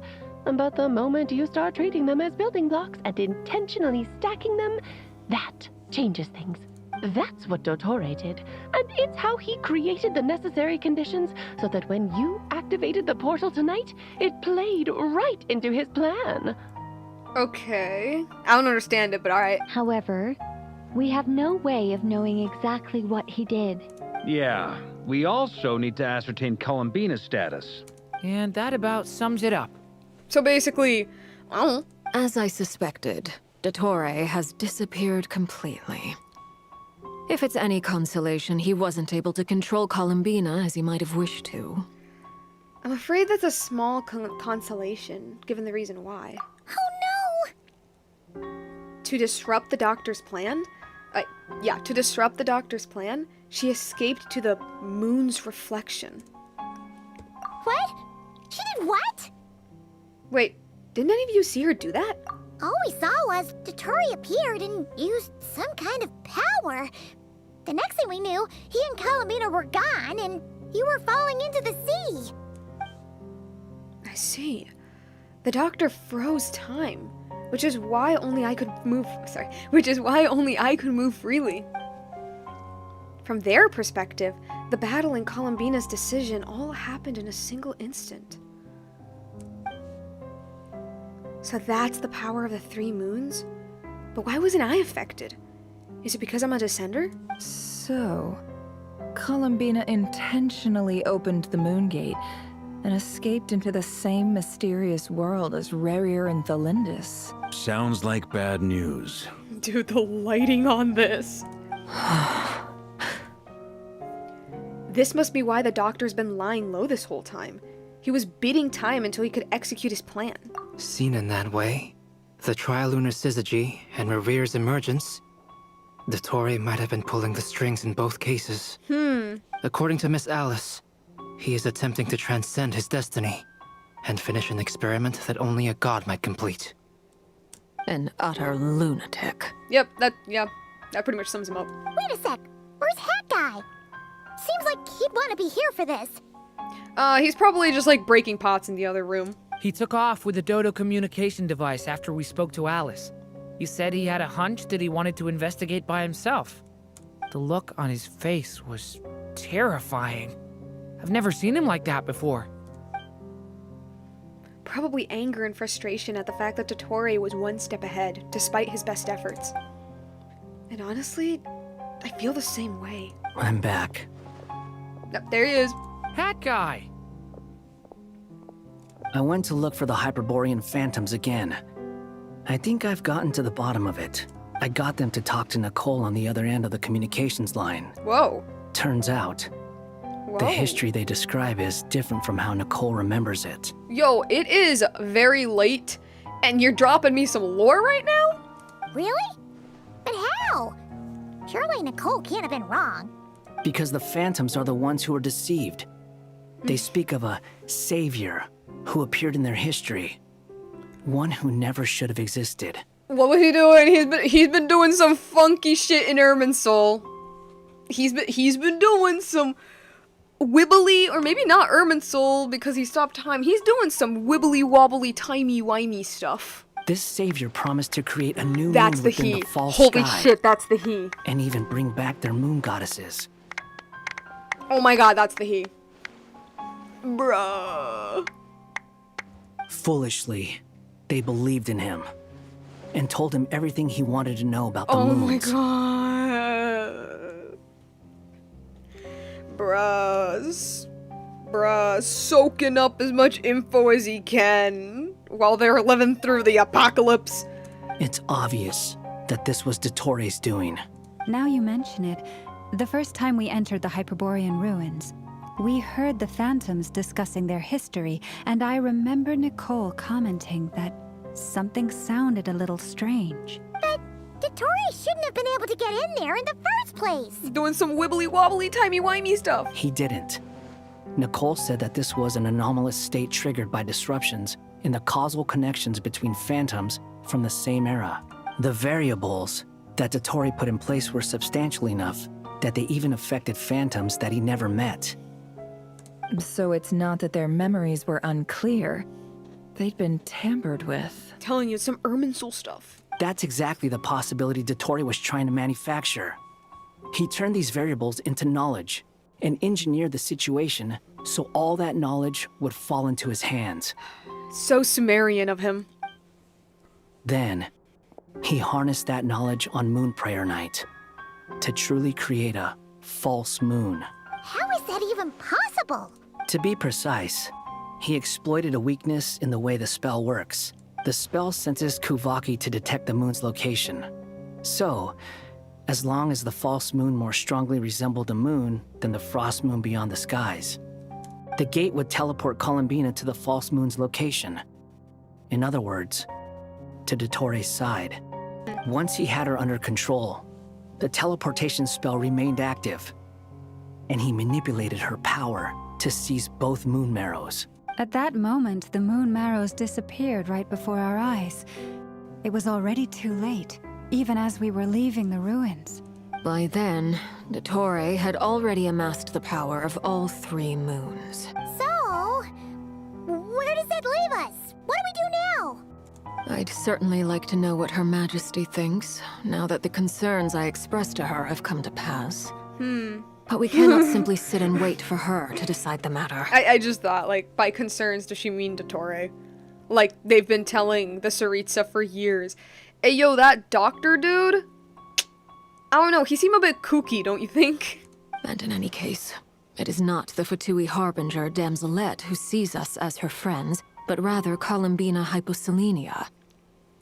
If, even in such extreme circumstances, Her Majesty will not lift the prohibition on Harbingers drawing steel against one another, then I will do as my heart demands.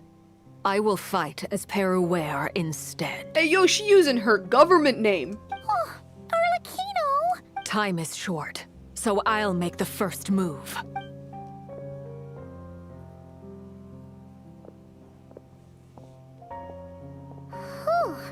Even Arlecchino seems to be losing her cool now. I'm sure she feels partly responsible for this. And so do I.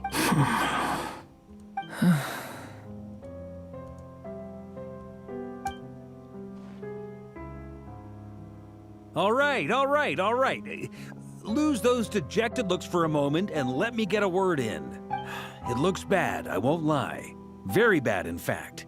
So Dottore's pulled some real dirty tricks to gain the upper hand. For now.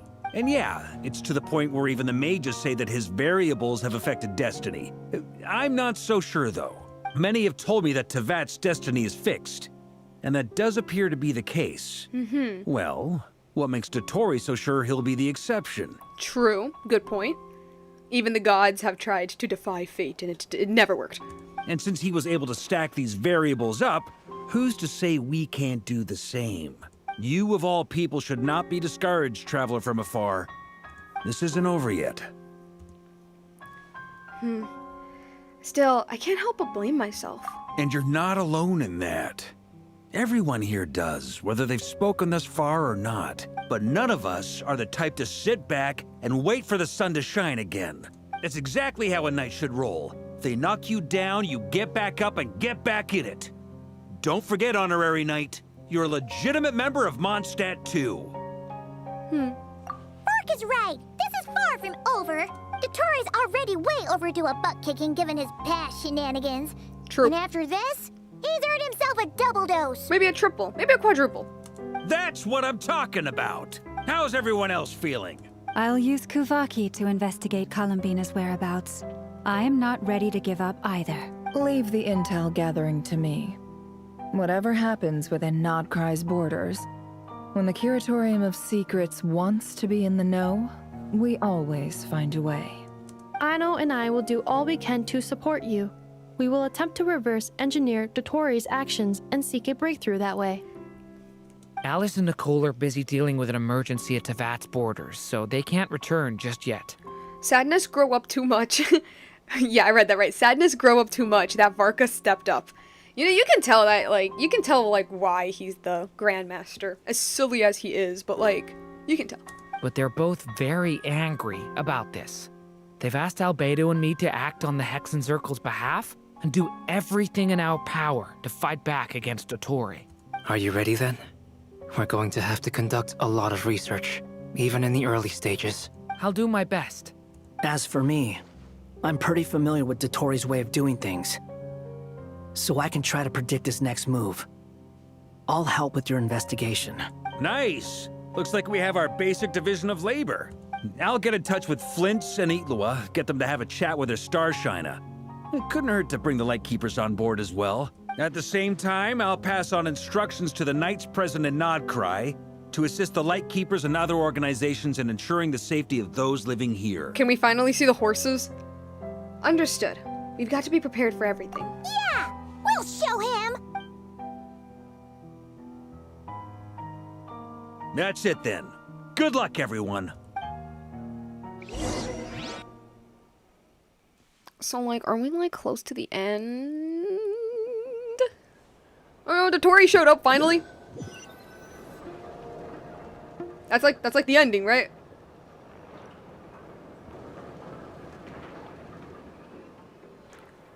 Columbina.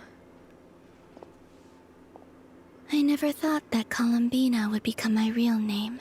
It went from being a Fatui code name to something my friends call me. And remember, come night or day, the moonlight shall always connect us. Bird.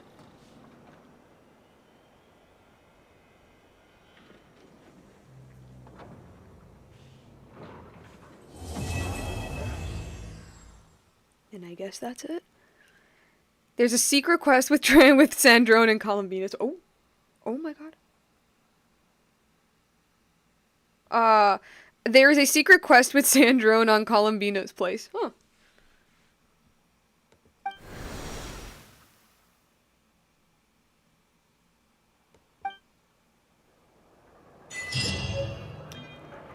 Well, and I think we're gonna end things there. Let me just get my stuff. Let's get this. Go to Catherine. And let's discuss for a little bit. What the heck is going on? Okay. Oh yeah, that's the commission thing. What else? What else? Oh!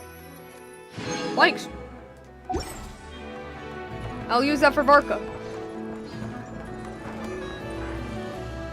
Alright. Where is Catherine? Where's Catherine? It's here, isn't it?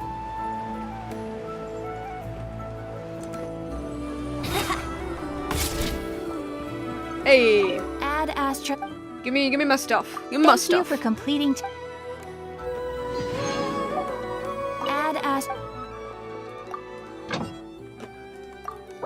Yes, give me all that.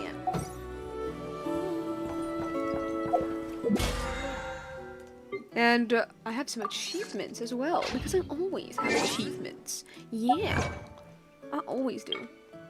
An important day. Moon prayer night. Between eternal and ephemeral. Melting moonlight in the morning mist. That it? Yep. Alright, let's get to the super scary infinite void. Let's put the music back on and discuss what we've talked about.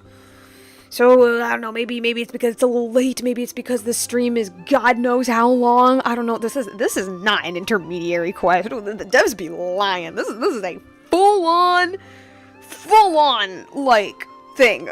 My goodness, that was long. So I don't know, maybe it's because it was super long. I've been sitting in this chair for, like, God, nearly, like, 4 hours straight now. After I worked, maybe it's because it's getting pretty late, but I can't really think of too much other than that was really nice. That was very nice. And I have, like, yeah, no, that was a really, I kind of feel sad now that, like, because I was so late to this that I got spoiled on Dottore coming in and, like, disrupting everything, right? Like, I am so late that ain't even a spoiler anymore. Dottore is literally part of, like, the wallpaper art for the new updates. Like, I am so late that's not even a spoiler anymore. But I am kind of disappointed in that because there was, like, so much build-up. So much time was spent on saying goodbye to Columbina, on, like, really setting up, like, the place that she has made in Nod Krai with all of these characters and having, like, her one day truly being a part of this town. They've had so much time on that I can only imagine that for the people who first played this when it came out were, like, freaking out when Dottore appeared. Like, I know I would have completely. Cause like if you're following the Nod Krai stuff, like you know that Dottore is in Nod Krai doing something, but like not like that, you know what I mean? Not like in the way that was like later revealed, you know? And so like there's a little part of me, because he only appears for like such a minuscule amount of time. Like there's a little part of me that's like, man, I kind of wish I didn't know, cuz like, oh man, I would have been like kerfuffled, bamboozled, flabbergasted. But alas, it was what it is. It was an awesome cutscene though. Dottore being just the beautiful wacko that he is, just a beautiful mustache twirling villain without the mustache. I love this guy so much. And Twitter will absolutely flame me for saying that, but I love this guy. Alright, I love this dude so much. He's just so evil, but like in the best way possible. Yeah. So yeah, but let's start from let's back up a little bit. All right. Columbina's name is now officially, completely Columbina, with her last name as well, Hyposelenia. I don't care what the game says about her being born, about meaning like, oh, I was born under the moonlight. No, it means frost moon. It means frost moon. Like, hypo means cold, right? Actually, no, let me look that up. Hold up.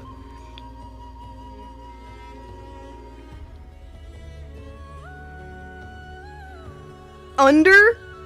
Seriously? It doesn't mean cold? It doesn't mean cold? Bro, maybe I'm just stupid. Dang, I thought it meant like cold, because I think like hypothermia, right? And so I'm like, oh, hypo, you know, it's like hypothermia, you know, that's what happens when you're like too cold and your body starts to deteriorate. You know, thermia obviously means temperature, hypo, it gotta mean cold, right? Never mind. I guess it does mean under moonlight. Okay, forgive me. Nod Krai's Archon quests are truly something else, literally. But whatever, to me it still means frost moon, to me, and I still think it's adorable. Absolutely cute. So cute. Yeah, Columbina's officially her name, which, I mean, okay, I'm not gonna lie, I did find it a little bit odd, just a little bit, when we're spending so much time looking for her true name, only for the conclusion to be she never had a name to begin with. And like, you know, like the Traveler and Paimon and like even Nicole were like, what? No way, seriously? And like, I'm going to be completely honest, like to me, I'm kind of like, I don't know, I kind of thought that was obvious, you know? Like, I thought that from the moment they said that Kutar was given to her by the Frost Moon Scions. And I already explained this earlier in the stream, like, I mean, technically a name is given to you by another person. Like, most of the time a name's given to you by another person. Like, I get that. But, like, what I mean is that Kutar is a title. It means Moon Maiden. Kutar isn't really a name per se that they gave her. Like, they didn't really give her a name, more so they gave her a title. I'm kind of thinking like in Liyue, right? Zhongli's name is Morax, but the people gave him the title of Rex Lapis. That's kind of like how I see it, as a title, not a name for yourself. Yeah, exactly. Kind of like Rex Lapis for Morax. Like, Rex Lapis is what they call him, but that's not really his name. And I kind of assumed that Kutar was that, because it means Moon Maiden. It means Moon Maiden, and she's the Moon Maiden, you know? So, yes, technically, the Frost Moon Scions gave her a name, quote-unquote, but, like, again, like, I always saw that as, like, oh, well, it's a title. It's the Rex Lapis to her Morax, you know? And obviously, Columbina was a code name from the Fatui, as she herself even mentions, right? And, you know, they're two titles bestowed upon her, but they weren't exactly meant to be like her name. And so to me, I thought it was kind of obvious that she didn't have one. I don't know, maybe it's because it was very much like Scaramouche, or Wanderer, or Hat Guy, or however you want to call him, which is exactly the point, actually, that I'm saying, is that Scaramouche doesn't have a name. Like, even in canon, even in the game, he doesn't have a name. I mean, I guess it's Hat Guy now, I guess, but, like, I hope you guys understand what I mean, you know, his name wasn't the Kabukumono, that was just what the people in the town called him. His name isn't, Scaramouche, that was just a code name from the Fatui. His name isn't Wanderer, that's just a description of what he is. But unlike Columbina, he doesn't have a name. Period. Again, unless you count Hat Guy, which, I mean, I guess it basically is. I guess it's basically Hat Guy. Because they do the whole, like, Mr. Guy joke. But, like, you know, Hat Guy's not really a name. It's more so just describing him. Maybe they expected that Columbina was named, because who doesn't? No, that makes sense. Like, for the Frost Moon Scions, actually, no, just like with anybody, that does make sense. I guess, I don't know. I guess it's just like, as a player, the fact that we're spending so long looking for her name, when I myself was like, I don't think she has one, guys, you know? And my name, Wander, is Cubex. Cool. I kept his name as Wanderer because, like, I just kind of figured that the game would keep it that way. No. They made a Hat Guy. But, yeah, I don't know. I kind of got, like, Scaramouche vibes from her. That, like, every name she receives is not really a name. It's more so a title or a description, you know? And I kind of sensed, again, just like Scaramouche, that was kind of the point. The point that she never really had a name. She was just whatever the people considered her as. She was either the moon goddess or a Fatui harbinger. I hope you understand what I'm trying to say. It does make sense that the characters would think that she has a name. I'm thinking more so like in a storytelling sense, that we spend so long finding a thing that at least me as a player kind of already figured from the start. I also want to add, like, Nahida, just hear me out, where they make it a point that Nahida was named Kusanali, because it's one of her, like, titles. She was named Kusanali by the sages, and, you know, obviously her Archon name is Buer. And one thing that I always wonder is, like, where did the name Nahida come from? Because, like, at least with the other gods, you can safely assume that it's either their, like, actual legit name, or it's just the name they use when they play human, a la Venti Zhongli.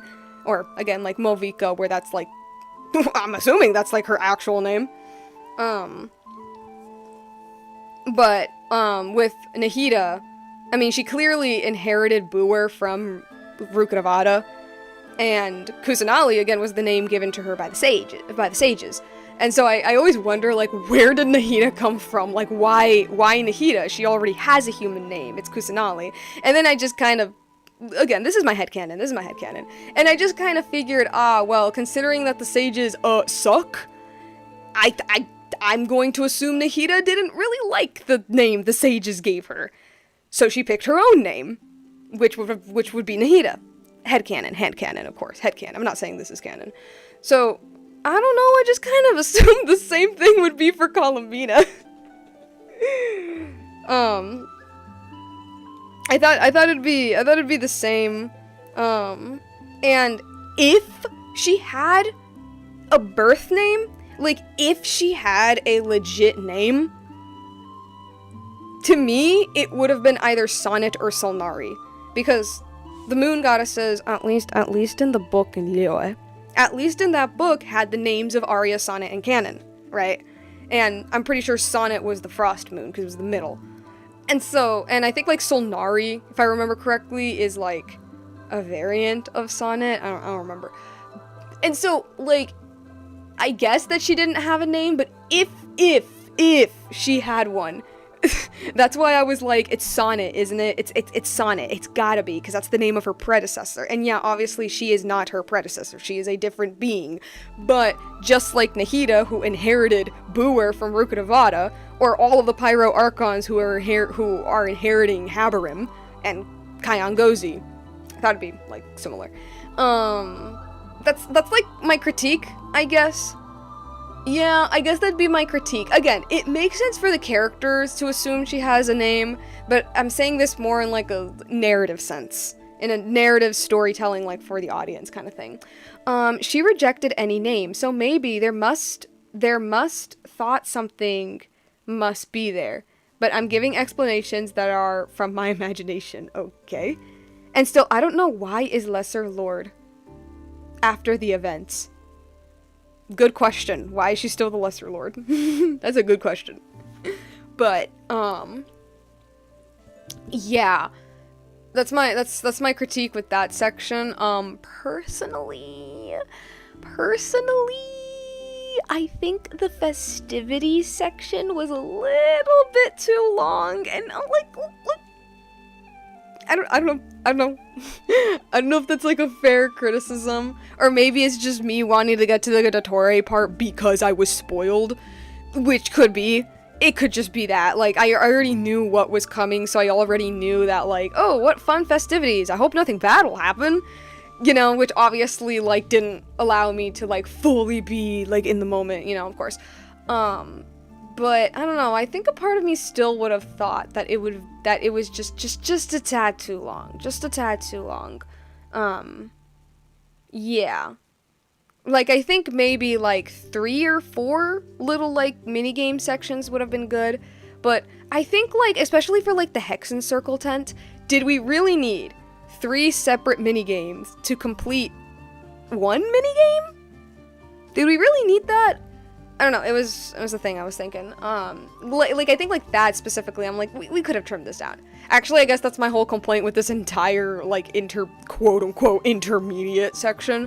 That everything could have been trimmed. Everything just feels a little bit too long. Not that there isn't great stuff, I'm literally, like, praising, like, half of it. It's dragging out just a little too much. I'm not gonna lie, that section was fine, but yeah, I am used to the minigames. Yeah, I don't know. Do we really need, like, 3 minigames in one section of a minigame? You know what I mean? Too many minigames. Yeah, it was too many. Yeah, I will say, though, if there was one that I will wholeheartedly 100% say that was perfect, keep that. Oh my god. Holy shit. Her little moment with Sandrone.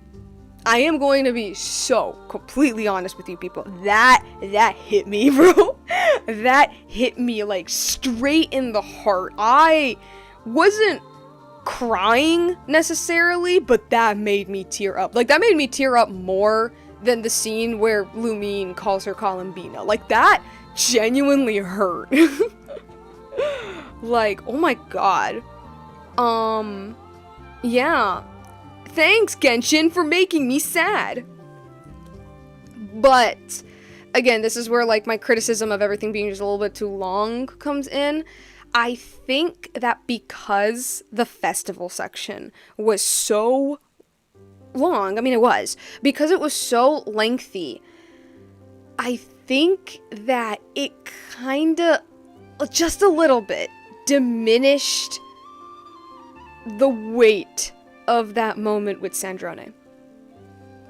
Again, not too much, obviously, but I feel like if we trimmed this down, we would still be reeling over that moment. You know what I mean? Like, it would still be in our minds. Or maybe that's just me, I don't know. But, like, by the time we got to, like, the actual, like, the moon is up in the sky. Not that I forgot it, of course not. My goodness, that scene almost made me cry. But, like, the feeling of that was kind of gone by now. By that point, I was just like, alright, let's keep going, come on, let's move. But, yeah. Actually, Ashu the cat was in a section, and you can give him a cup, and the cat keeps pushing the cup to the floor. Funny cat. Cats are funny indeed. But, yeah. So there's that. And, yeah. I'm thinking. When I play a Pokemon battle versus a kid. And see, all I know showcases her inventions. Nice time. But, yeah, I'm trying to think of, what else? Because I feel like I'm just, like, critiquing this section. This is this stream was pretty cool. I'm just, like, complaining about how long it is. Okay. I guess the final thing I have to say, I don't really have much on Dottore, I'm gonna be completely honest. Dottore only appeared for like a split second, and like, obviously he was gonna do some massive world-ending stuff. This is Dottore, okay? Like, anybody who knows his character knows that this man is absolutely insane, a total lunatic, doesn't give a damn about anybody except himself, really? And like, yeah, like, of course he's going to take advantage of, like, the moon stuff. I mean, it's Dottore. Like, he tried to craft a god out of Skirmouche. You know, like, he's insane. I don't have much to say other than, look at this dude. You know, that's all I really gotta say about him. He's a fun character. And I cannot wait to see what happens, like, next time. I seriously cannot. Let me think of what else. I guess the only thing I have left is just to mention the lore. Like, the little lore, he's a menace. He's such a menace. Such a menace. And I love him for that. I adore him for that. Like, I always find it funny when, like, I hope they're young fans. I really hope that they're young. Are like, how could you like Dottore? Don't you know, like, what he did? And I'm sitting here being like, yeah, I know. That's why I like him. Oh, the next part, there will be a lot to talk about him. Good. Oh, yeah. I do find it really funny, the little part where, like, they quickly explain, like, oh, Dottore was in the... He was a guy from the academia who, like, was kicked out before he could graduate, and then Varka's like, so he's a college dropout? Why should I care about this guy? And I'm like, oh, honey. Oh my guy, he was not, let me tell you this, he was not a dropout. He was not a dropout. Man was a true crime podcast waiting to happen. Okay, last part, Zaloa. Yeah, I don't have too, like, I love Nicole. She literally just said the story straight. She just said the story so straight. But I feel like, you know, we can craft like a little timeline with the moons, because now we know what they did, quote unquote. Dottore waiting Columbina to finish the festival. What a gentleman. He's such a gentleman. He gave everybody their own terms to play before he could. So kind of him. So yeah, I think we can make like a rough little timeline of what happened with the moons. You know, a bajillion years ago, like a million years ago, there was Nibelung, and he created the moons, the 3 moon sisters, as a way to keep the world running, which I think is interesting, because couldn't he do that himself? Or maybe he just needed some extra hands. I don't know. What I wonder is whether or not the moon sisters' original form were humanoid, or if their original forms looked like dragons. That's one thing that I am wondering, because I think they do make it a point, like, humans were created by the primordial one. Timeline will be seen. So, yeah, he created the moon sisters to, basically work the functions of the world. Then the heavenly principles came and descended, and then there was the huge war with the dragons, and like the heavenly principles won. I mean, what else can I say? Heavenly principles won. Nibelung said, left, and the Moon Sisters switched allegiances and went, I'm gonna go with the heavenly principles now. And the heavenly principles went, wait, you're actually kind of important with the functions of this world. Yeah, I'm gonna keep you guys. Let's make a peace treaty. Like, you know, thou shalt maintain peace between our beings. Capiche? Capiche. Awesome, cool. And then came the era of the primordial civilizations. Now, whether or not the primordial civilization themselves worshipped the shining shades, whether or not they worship the shades or the heavenly principles is still very, like, I still don't know. That's still not something that's ever said. But one thing that is 100% yes, worshipped the moons, which makes sense because they were still around and they were, yeah. And I can only assume they were the only gods that, like, if they weren't, I don't know. It depends whether or not the shades were allowed to be worshipped at that time. I guess it heavily depends, but it doesn't matter. They worshipped the moons, and Nibelung came back, cracked up on forbidden knowledge and the abyss. World was being destroyed. Everything was bad.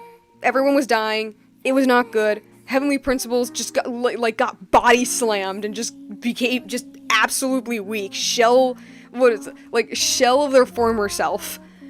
And the moons started to fight with each other. One of them's like, we should go back to Nibelung because, you know, he's like our dad, basically. And another is like, hey, you know, there's like two sides to this conflict and, you know, maybe like fighting about it ain't the best idea. And we don't know anything about the third, but I can only assume that they were loyal to the heavenly principles. Like, that just makes sense to me.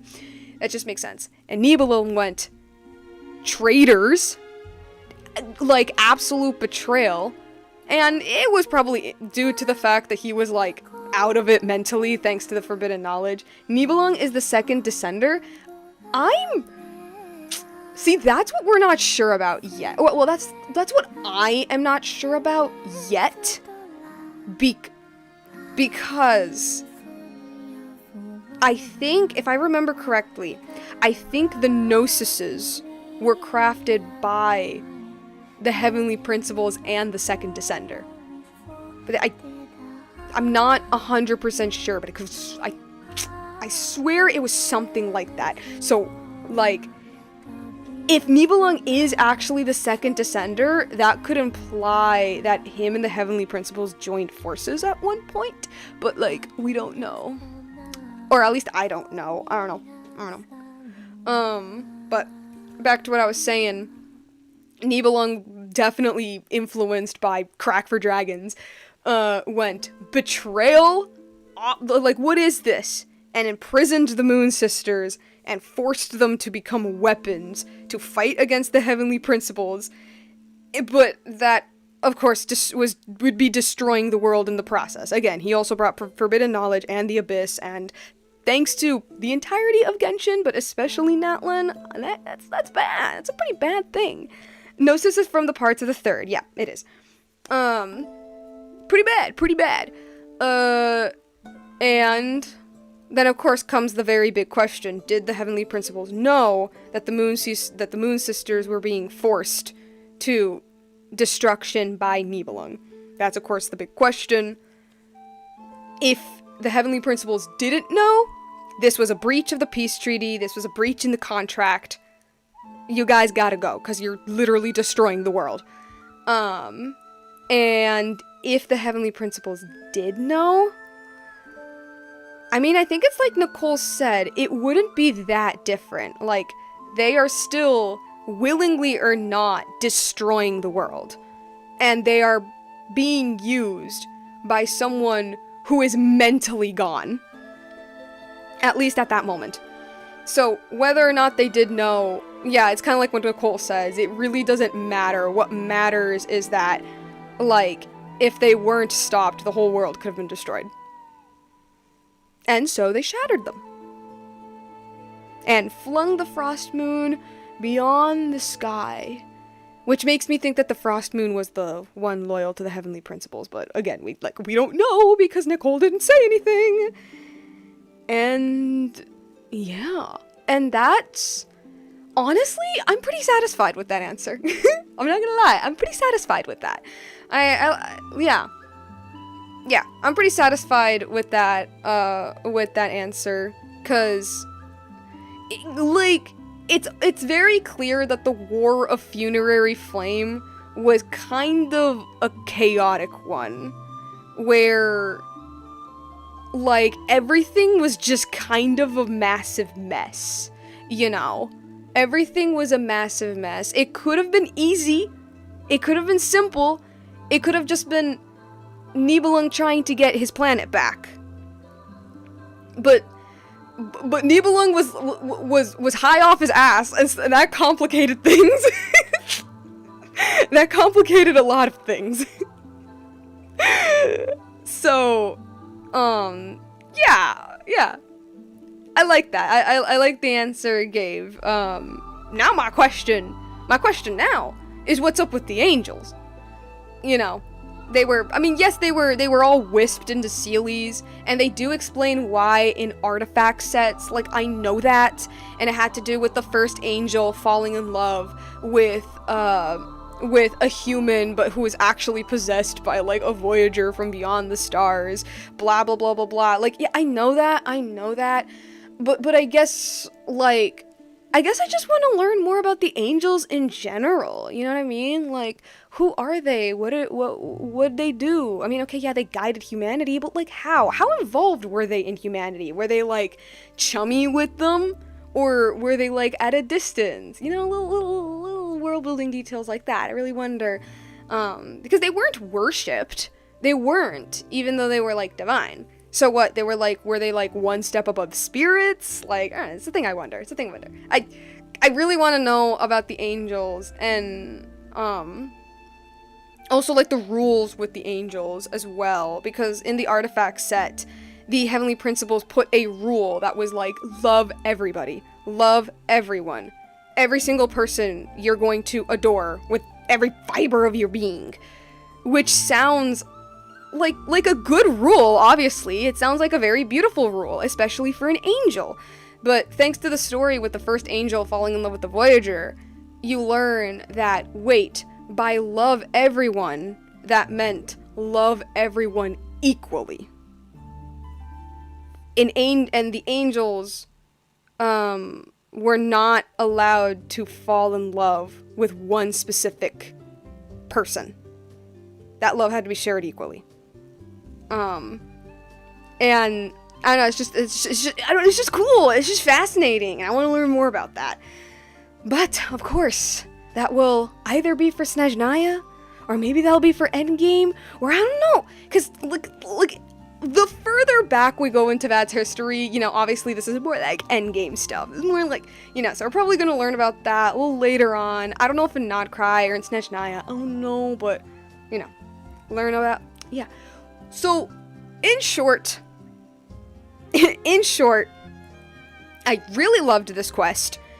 It was long. Actually, no, not a bit. It was long, and it's not only like, oh, I wish it was shorter for, like, my own personal satisfaction, but I also feel like genuinely it could have been a better story if it was trimmed. Like it really deserves some trimming here and there, and I honestly think that if it was trimmed in some parts, it actually would have made everything feel so much stronger. A girl, comma, a world quest talks about an angel. Okay. Me who loves the ship of Varka x Nicole, doomed lovers, my favorite! Yo, okay, but, like, honestly, that's cute. That's a cute ship. I'm personally a Varka x Alex person. Did I say Alex by accident? Alice, sorry. But yeah, I definitely think things would have been much better, like, even stronger, like, emotionally, if things were cut. But what is there was really cool, and the lore was really cool as well. It wasn't like bombshell, jaw-dropping lore, but it was lore that I was very satisfied with, and I'm like, yeah, that makes sense. Like, I believe that. That makes a lot of sense. And it's less of, oh my gosh, did you, like, crazy lore bombs, and more like just uncover, I don't know. It's less of being shocked by being like, whoa, a lore bomb, and more like, hey, I finally know this, you know? Like, uncovering the secrets of ancient Teyvat, but not like in a way that changes your perspective on the universe or anything, but more so in like I want to know what happened, and now I know what happened. You know what I mean? You know what I mean when I say that? I hope you guys understand. Doomed lovers are peak lovers. Yes, that's so correct. Yes. But yeah, that's more or less all I really have to say. I know I say this in like every single stream. I know I do, but the reason why is because of like my own personal self, you know? I always say, if I keep going, I'll end up repeating myself. It's a way to, like, remind me, not necessarily for you guys, it's more so a way to remind me, like, hey, end the stream. End it. It's getting hella late. You've been sitting on your ass for, like, 4 hours, and you haven't eaten anything. Go to sleep, man. Go to sleep, Pep. But, yeah. Yeah, that's more or less all I got. Good story. Fun story, emotional story, that almost made, like, it almost made me cry. Good story, emotional story, had a lot of fun. I really do wish it was shorter, but that's the story we got. And lore was pretty cool too. And yeah, that's pretty much it. Well, I gotta sleep. I really gotta sleep. So, yeah. Warning, the next parts of the Archon quest, there is not a stop. Like, the game doesn't give a break. You can leave the quest anytime, but plan, just giving you an advice. I will keep that in mind. I'm scared now. I am going to keep that in mind. I see that Nod Krai didn't get better in that department. Okay, that's fine. That's alright. That's alright. We get to see Dottore, it's fine. But thanks for the heads up. Okay, but like for real guys, I really need to go to sleep. Yeah, no, that's it. Bye!